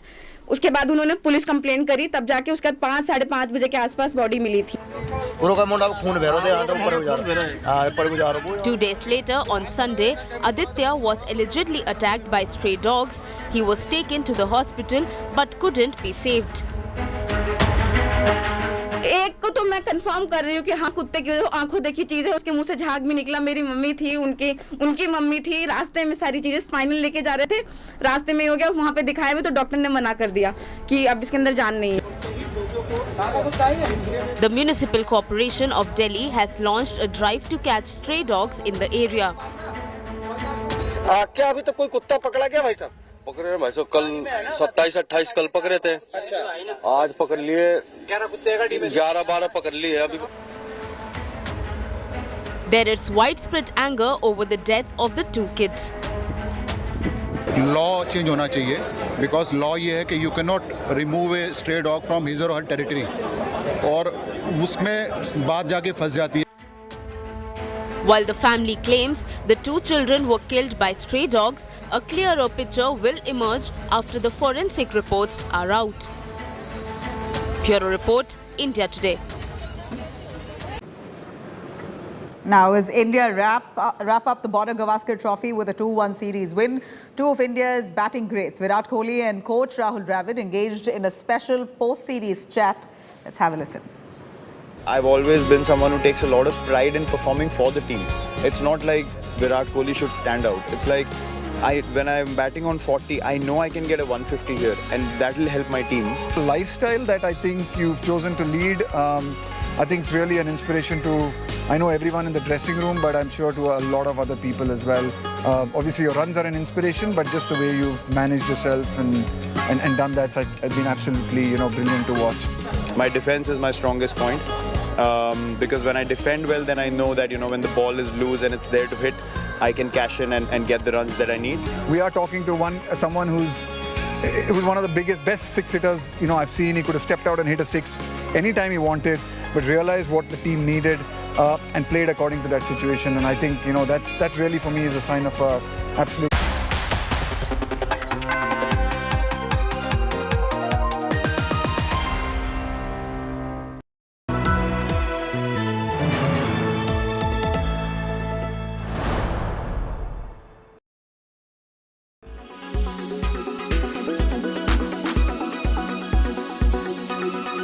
See competition in this space, because while you've got investment in and you're launching products and you've got a good team, but there are significant competitors like Kinetic, like Ola, even the incumbent players, legacy fuel players like Bajaj Auto.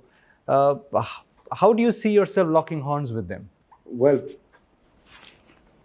it's a competitive marketplace. There is the companies you mentioned and more coming in all the time.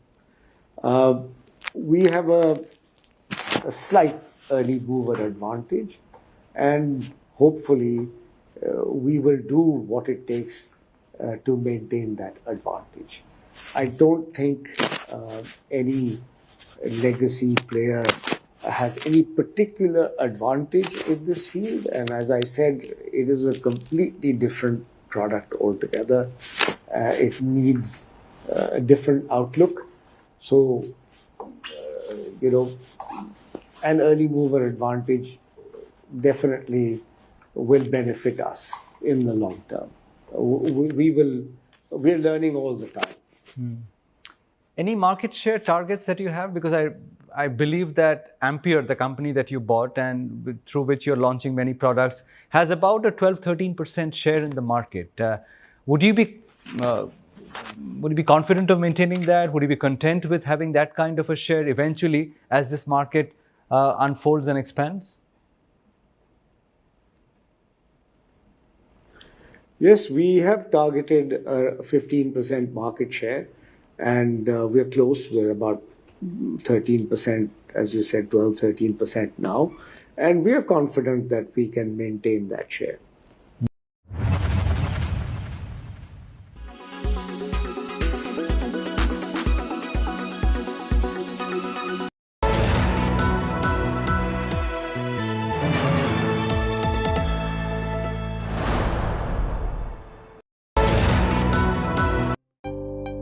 India Today Conclave 2023, March 17th and 18th, New Delhi. Listen to Prime Minister Narendra Modi, the man behind the India moment.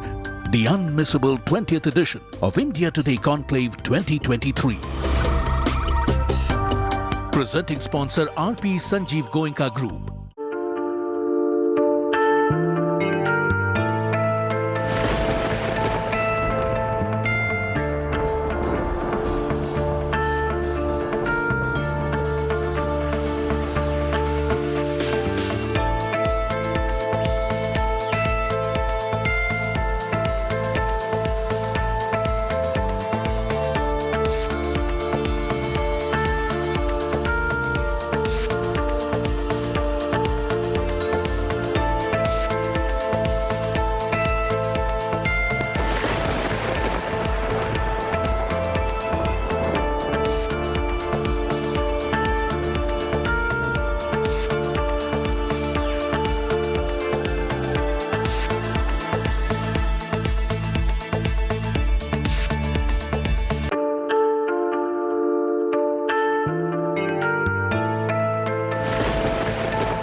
Very good afternoon. You're watching India Today. I'm Nabila Jamal. The headlines first. BJP reiterates the demand for an apology from Rahul Gandhi.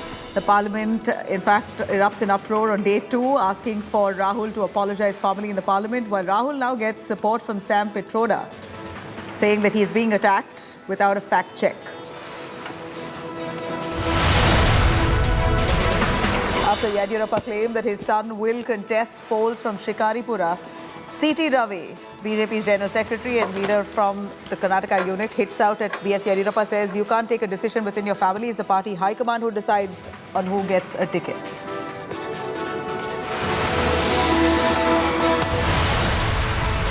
And Oscar glory takes centre stage in Rajya Sabha. Lawmakers pay glowing tributes to winners. Oscar brings warring sides together. अगर मैं वकील नहीं बनता तो कहीं न कहीं acting जरूर करता. Another attack on Tamil Nadu migrant workers abused and beaten up in Coimbatore. Cops claim that one of those attackers has Hindu Munnani links.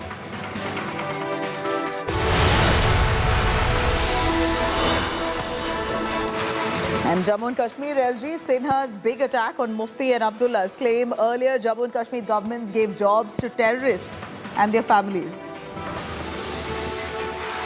क्या कह सकते हैं जिन्होंने आतंकवादी और उनके परिवारों को नौकरी दी?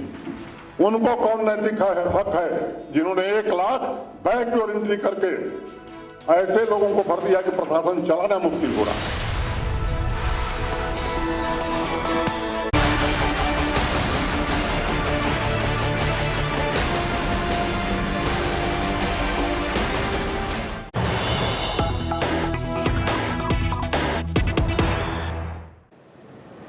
All right, big news coming in on Rahul Gandhi's comments that he has made. RSS now stepping in, slamming Rahul Gandhi over his remarks in the United Kingdom on India. RSS says, and I quote, Rahul should express responsibility. Rahul needs to see the reality.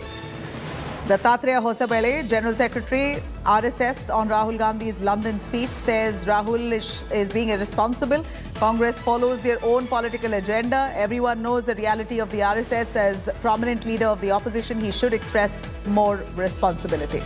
Let me cut across to the RSS leader there, Dattatreya Hosabale, what he said. Listen in.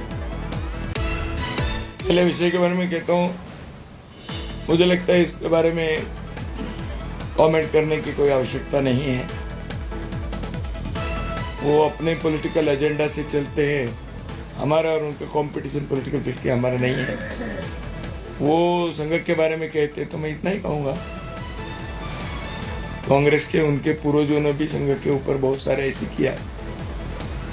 देश के लोग भी, दुनिया के लोग भी संघ को अपने अनुभव से देख रहे हैं, सीख रहे हैं. रियलिटी क्या है सबको मालूम है, शायद वो भी जानते होंगे.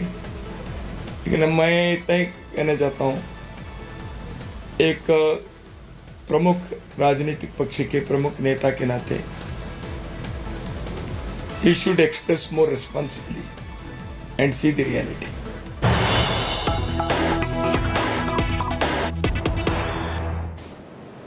All right, we're cutting to both houses of the parliament, Rajya Sabha and the Lok Sabha. We see ruckus erupting yet again as both houses have resumed. These are the visuals coming in of the Rajya Sabha and the Lok Sabha alike. इसके ऊपर पूरा देश बहुत आक्रोश में है, माननीय सदस्य भी आक्रोश में.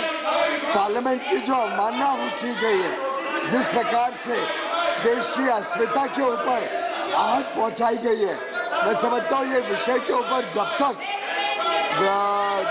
जो नेताओं ने भारत की छवि खराब करने का काम किया, जिन लोगों ने भारत के बाहर विदेशी भूमि में भारत के ऊपर आक्रमण किया, भारत के पार्लियामेंट के ऊपर, भारत के सदन के पार्लियामेंट के बारे में जो गलतफहमियां बनाई हैं और जो जिस तरीके से बहुत ही अच्छे तरीके से हमारे सदन के बारे में, स्पीकर और चेयरमैन के बारे में और एक प्रकार से भारत के लोकतंत्र के बारे में जिस प्रकार से एक नेता ने हस्तक्षेप किए हैं, ये बहुत ही गंभीर विषय. इसमें भारत के सदन में उन्होंने आके माफी मांगनी चाहिए.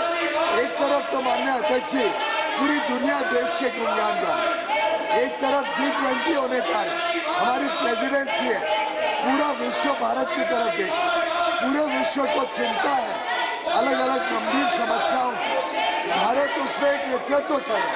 प्रधानमंत्री नरेंद्र मोदी जी के ऊपर पूरे विश्व के देश के नेताओं की आज आशाएं टिकी हुई है कि वो विश्व की समस्याओं का समाधान करने में जुटे हुए हैं। वो जब पूरे विश्व के लिए एक प्रकार से रोल मॉडल, यहाँ तक कि इटली की प्रधानमंत्री भी कहती है कि विश्व के सबसे लोकप्रिय नेता माननीय प्रधानमंत्री नरेंद्र मोदी जी। आज कोई भी विदेश में जाए तो आज भारत का मान बनता है। ऐसे में एक वरिष्ठ नेता जाके भारत को, भारत के सदन को, भारत के पार्लियामेंट को, भारत की सभी संस्थाओं को, चाहे इलेक्शन कमीशन हो, हमारे न्यायालय जुडिशरी को, हर एक के बारे में इस प्रकार से अगर वक्तव्य थे, इस प्रकार के प्रेजेंटेशन थे, तो मैं समझता हूँ ये देश के लिए बहुत दुर्भाग्यपूर्ण स्थिति है और उन्होंने माफी मांगनी चाहिए। सदन के अंदर आके देशवासियों से माफी, चेयर से माफी और सभी हम सब मेंबर्स का भी अधिकार, हम सबका भी प्रिविलेज है कि भारत के पार्लियामेंट की रिस्पेक्ट की जाए। मैं आपसे अनुरोध करूंगा आप डायरेक्ट करें चेयर से कि उन्होंने माफी मांगी चाहिए, सदन में आके माफी मांगी चाहिए। प्रमोद तिवारी बुला दिया, उनको नहीं बुलाया है, हमको बुला लिया, कहने तो देंगे। प्रमोद तिवारी, श्री प्रमोद तिवारी। चेयरमैन साहब, मुझे सिर्फ ये कहना है कि हमारे साथी इनकी प्रिविलेज नोटिस अपनी जगह, पर अगर ये चर्चा चाहते हैं तो प्रधानमंत्री जी ने जो बोला है चीन की धरती पे, कोरिया की धरती, ऑनरेबल मेंबर्स, उस पर भी चर्चा हो जाए। ऑनरेबल मेंबर्स, माफी मांगनी चाहिए, प्लीज माफी मांगनी चाहिए। Shri Shakti Singh Goyal seeks to raise a point of order. Please, sir.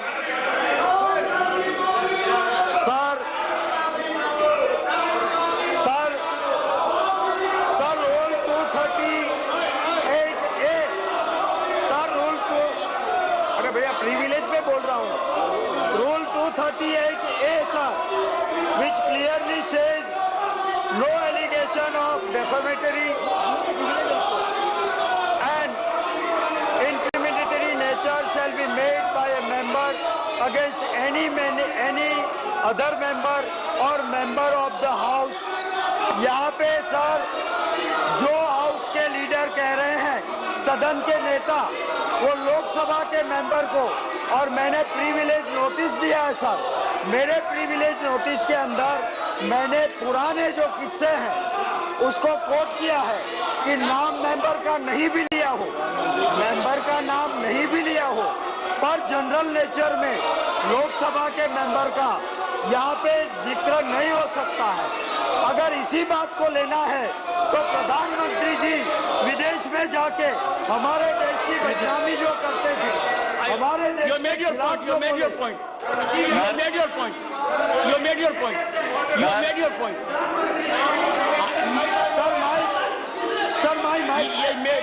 ये जो प्रधानमंत्री जी ने कहा था कि हिंदुस्तान में जन्म लेना,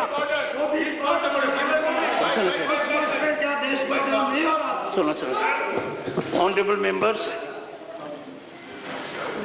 the leader of the opposition yesterday raised a point of order. I am seized of the matter. I had indicated I'll give my order today. I have had the benefit of interaction with leader of the opposition today. I have also had benefit of interacting with senior members of the main opposition party and the treasury benches also. In this connection, we are having a meeting at 2:30 also. I have indicated to the honorable members who interacted with me that this is a very critical issue. We are required to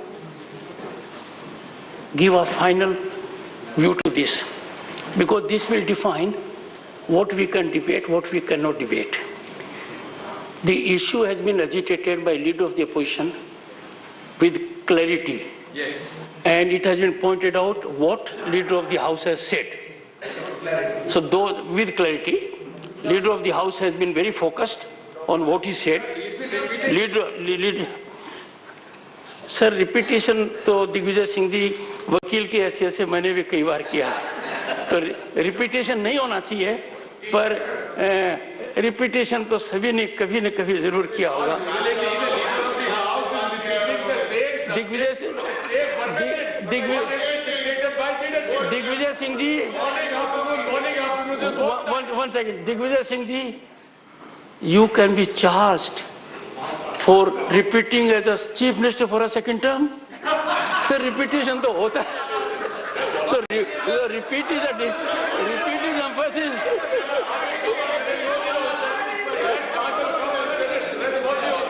Meaning thereby repetition is healthy for democracy. Am I right? No, repetition. Digvijay Singh is right, is healthy. Rules are not permitting for repetition. Our rules says repetition is not permitted in the House. Honorable members. Our rules say. Honorable how are the rules? Rules can make repetition permissible. One second. Honorable members, Mr. Shakti Singh Goyal ji had sent a communication to me. Communication of every member of parliament is attended by me with expedition. I have gone through his communication. It's very well worded. We have sought an input from him. And we have requested him, he must be getting the communication, if not already got it, to make it available at the earliest. While the communication was very well premised, the factual part of it was not indicated there. So we have requested him to give that. He'll get it. I'm seized of the matter. I can assure you, any issue raised by any member in any capacity whatsoever will engage me with full involvement, and I will certainly take a call on it. I have devoted major part today and yesterday in interacting with honorable members. We have examined the situation, the constitutional provisions, the rules we have framed, the directives that have been imparted by earlier chairman, the directives that have been imparted in the Lok Sabha, the situation that is obtaining elsewhere in the globe, and then we have to take a view. Suppose we hold today that even if the entire House is of one voice, but the rule comes in between for discussion, we will have to deal with that. So we are meeting the floor leaders today at 2:30, and I am sure you will get my ruling at the earliest, maybe during course of the day or tomorrow, because this is subject to interaction and being enlightened. I on my own cannot have a point of view. I will have a point of view where I will collate all other points of view and then take a call. So I am seized of your matter. You have raised it very carefully, except on one point, that you did not provide me the factual premise on which you seek intervention. You think it is part of the proceeding. I have indicated in my response to you that please spell it out, so that I have before me a factual matrix and then take a call. Mr. Bhupendra Yadav. संविधान के article 79 Bhupendra ji, only on this point. Only on this point. No transgression this side or that side. Nothing, sir. Sir, संविधान के article 79 में शब्द parliament का उपयोग किया है सर। सर, पार्लियामेंट में राज्यसभा और लोकसभा दोनों आती है। मेरा आपके सामने इस हाउस के दो इंसिडेंट बताने का है। 1957 में सर राज्यसभा की रूल बुक्स में लिखा गया है सर, उस समय लोकसभा के एक सदस्य एनसी चटर्जी होते थे, उन्होंने चेन्नई में जाकर के हाउस के खिलाफ, हाउस के इनेक्शन के खिलाफ बोला और उनका राज्यसभा के अंतर्गत संज्ञान लिया गया और संज्ञान लेकर ये कहा गया कि चूंकि ये हाउस की प्रोसीडिंग के खिलाफ बोला गया है, मे भी दूसरे हाउस का मेंबर हो। सेम 1987 में उनके जो बेटे थे हमारे सोमनाथ चटर्जी जी, उन्होंने उस समय के तत्कालीन जो रक्षा राज्य मंत्री थे अरुण सिंह, चूंकि वो राज्यसभा के सदस्य थे और प्रिविलेज लोकसभा का था, उसके लिए भी उन्होंने क्वेश्चन रेज किया मेरा ये कहना है कि जो विषय राहुल गांधी जी ने कहा है वो लंदन में जाके पार्लियामेंट के लिए कहा है। पार्लियामेंट में दोनों हाउस आते हैं और इसलिए अगर कोई भी व्यक्ति जानबूझ करके पार्लियामेंट की प्रोसीडिंग को रोकने का, पार्लियामेंट की प्रोसीडिंग को अपमानित करने का, पार्लियामेंट की प्रोसीडिंग में कोई विदेशी शक्ति के हस्तक्षेप करने की बात अगर वो कहता है तो निश्चित रूप से हमारे लीडर ने जो विषय उठाया, पीयूष जी ने एकदम सही उठाया है, वो अवमानना का विषय है और उनको देश से माफी मांगनी चाहिए।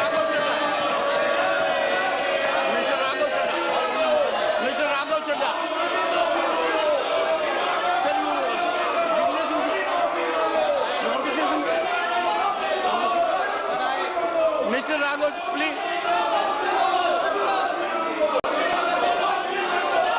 सर मैं आपका ध्यान रूल नंबर 238A के टुवर्ड्स आकर्षित करना चाहता हूं sir. Sir rule number 240। Sir rule number 240। Sir, 15 March 2023.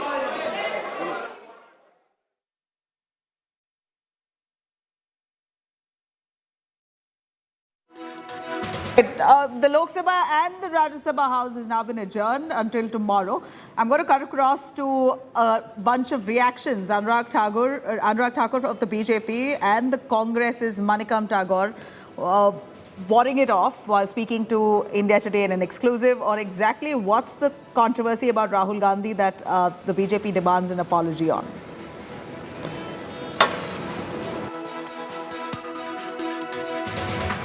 Joining me right now is Union Information and Broadcasting Minister Mr. Anurag Thakur. The opposition benches are saying it's unprecedented that the Treasury benches are stalling the proceedings of Parliament. Mr. Rahul Gandhi owe an apology to the country. He is spreading lies on the foreign soil. He is bringing the morale of the soldiers down.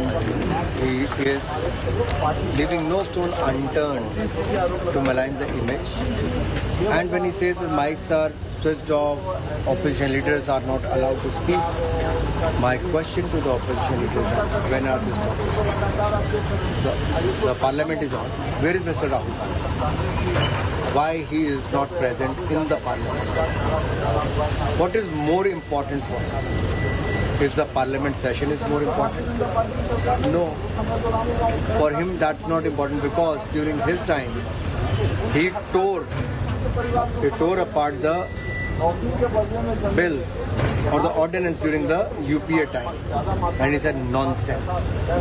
Not the first time. If you remember the Rajiv Gandhi's time, what he said about the planning commission then, a bunch of jokers. They have a habit of raising question marks on these kind of institutions, on the soldiers, on the working of the parliament. They believe they are above everything. For Seoul statement of Mr. Modi, for Doha statement of Mr. Modi, for Berlin state of Mr. Modi, whether Mr. Modi will come and apologize before the parliament, where he has denigrated India in different forums in these visits in 2015, 2016, 2022 also. For if this is the benchmark Mr. Anurag Thakur wants, first Mr. Modi should come and apologize in the parliament, not Mr. Rahul Gandhi. Mr. Modi, till 2014, there was an unwritten rule in Indian politics. For 70 years, no opposition leader goes out to criticize Indian political structure. It was the same thing till 2014. All the prime ministers, 14 prime ministers kept that words. Only Mr. Modi, when he arrived in 2014, he changed the rule. He goes to Seoul, he goes to Doha, he goes to Berlin, he goes to Toronto and criticizes, makes India fun. He says that log rehte nahi hai, yahan koi desh hai kya? These are all the words he told. He is not I'm telling. These are all on record. But when Mr. Modi can change the rule, when we say something, when our leader questions that democracy is that attack in India, what is wrong? Why Anurag is behaving like but he has to behave like a minister. He should not only behave like Sambit Patra. Meanwhile, let's have a quick listen to Rahul Gandhi's fresh video attack on Prime Minister Modi over the Adani issue. He's put out a video on YouTube attacking Adani and the Modi government. क्या हिंदुस्तान की foreign policy का लक्ष्य अदानी जी को और अमीर बनाने का है? पिछले 9 सालों से मोदी जी ने भारत को भ्रम में रखा है और अदानी जी को अपने साथ विश्व भ्रमण में। मेरे प्यारे देशवासियों, मैंने संसद में सरकार से कुछ आसान से सवाल पूछे थे। सबूत के साथ मैंने हमारे देश की फॉरेन पॉलिसी या कह लीजिए अदानी जी की बिजनेस एक्सपेंशन पॉलिसी पर कुछ सवाल पूछे। सरकार ने एक भी जवाब नहीं दिया। चलिए मैं सारे सवाल फिर से दोहरा देता हूँ। उम्मीद है कि इस बार सभी देशवासियों को जवाब मिल जाएगा। कितनी विदेश यात्राओं में अदानी जी पीएम के साथ गए? कितने देशों में पीएम के ऑफिशियल टूर के बाद अदानी जी वहां गए? और कितने देशों में पीएम जाने के बाद वहां अदानी जी ने बिजनेस डील साइन की?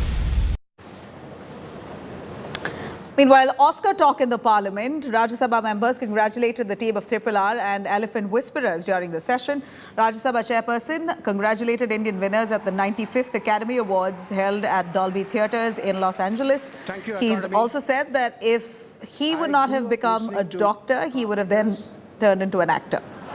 Union Sports Minister Anurag Thakur called it a proud moment for India and claimed that the Indian film industry is now recognized globally. Meanwhile, Jaya Bachchan, Hema Malini, who themselves belong to the film industry, congratulated teams of RRR and Elephant Whisperers for making India so proud on a global stage.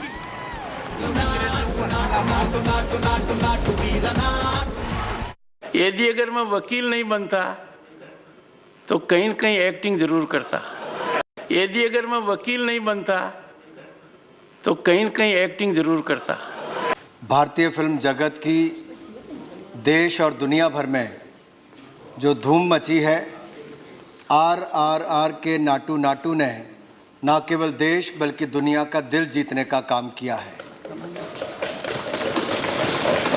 ये भारत के लिए गौरव की बात है कि Oscar 95 में जिस तरह से भारतीय फिल्म इंडस्ट्री ने एक नहीं 2-2 अवार्ड्स पाने का काम किया है। सब फिल्म की धूम तो यहाँ पर थी ही, लेकिन इंडियन फिल्म कंटेंट को आज दुनिया ने, और मैं कहूँ brand India has arrived and it is just the beginning. I congratulate both the artist and the whole entire team of RRR जो हमारे देश का मान बढ़ाया है, तो इसके लिए बहुत ही बधाई देती हूँ, बहुत बहुत शुभकामनाएं देती हूँ दोनों को और सारे पूरे टीम को। एलिफेंट विस्पर्स का भी अवार्ड डॉक्यूमेंट्री के लिए मिला है, वो भी बहुत ही शानदार है और हमें बहुत ही खुशी होती है कि young talented boys they have worked hard and he is from विजलिंग would I heard, so I congratulate him also. I'm so happy and I'm so glad that we are discussing the most important ambassadors of this country, and they are the film folks. Does not matter whether they're from north, east, south, west, they are Indians.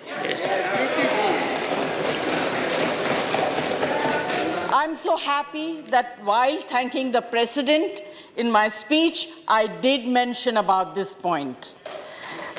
And I feel vindicated today. I stand here with pride and with dignity for my film fraternity who have represented this country number of times, have won number of awards, and starting from Satyajit Ray onwards.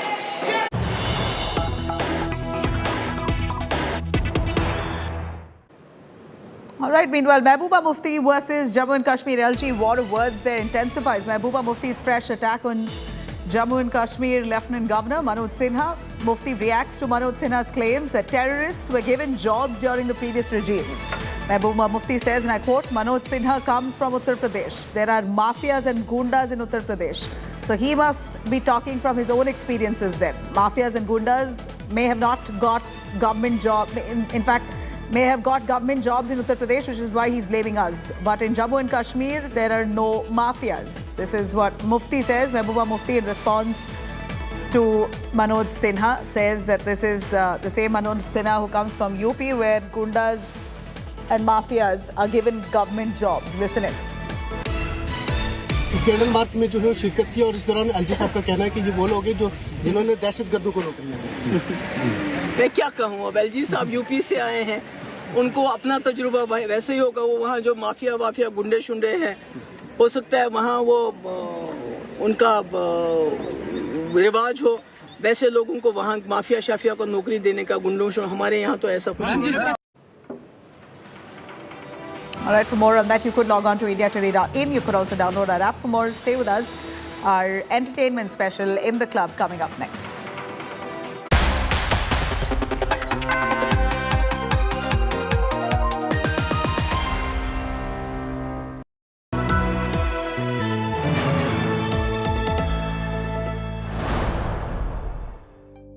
India Today Conclave 2023, March 17th and 18th, New Delhi.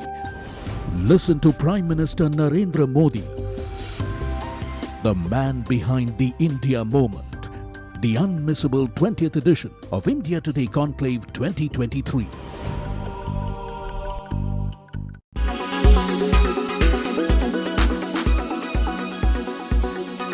So we have seen the headline number coming down at 6.44%. Your take, was it as per your expectations? Yes, actually, indeed, this is slightly softer than the previous range. We were expecting the number to be a tad further softer at around 630. Compared to that, this is slightly higher, but broadly in the same zone. So 10-15 basis points here and there, but broadly it's in the same zone. The important thing is that even though the number is slightly softer, it's a slightly tricky situation because this is again second consecutive month where the number is beyond the upper tolerance zone of the MPC. All right, we are yet to get all the other figures as far as the breakup is concerned for the food inflation number. In fact, that is now coming at 5.95%. Now, this is just like a tad bit above the 5.94% number as well. Now, we do remember that, you know, the month of February has been the hottest ever in the last 122 years or so.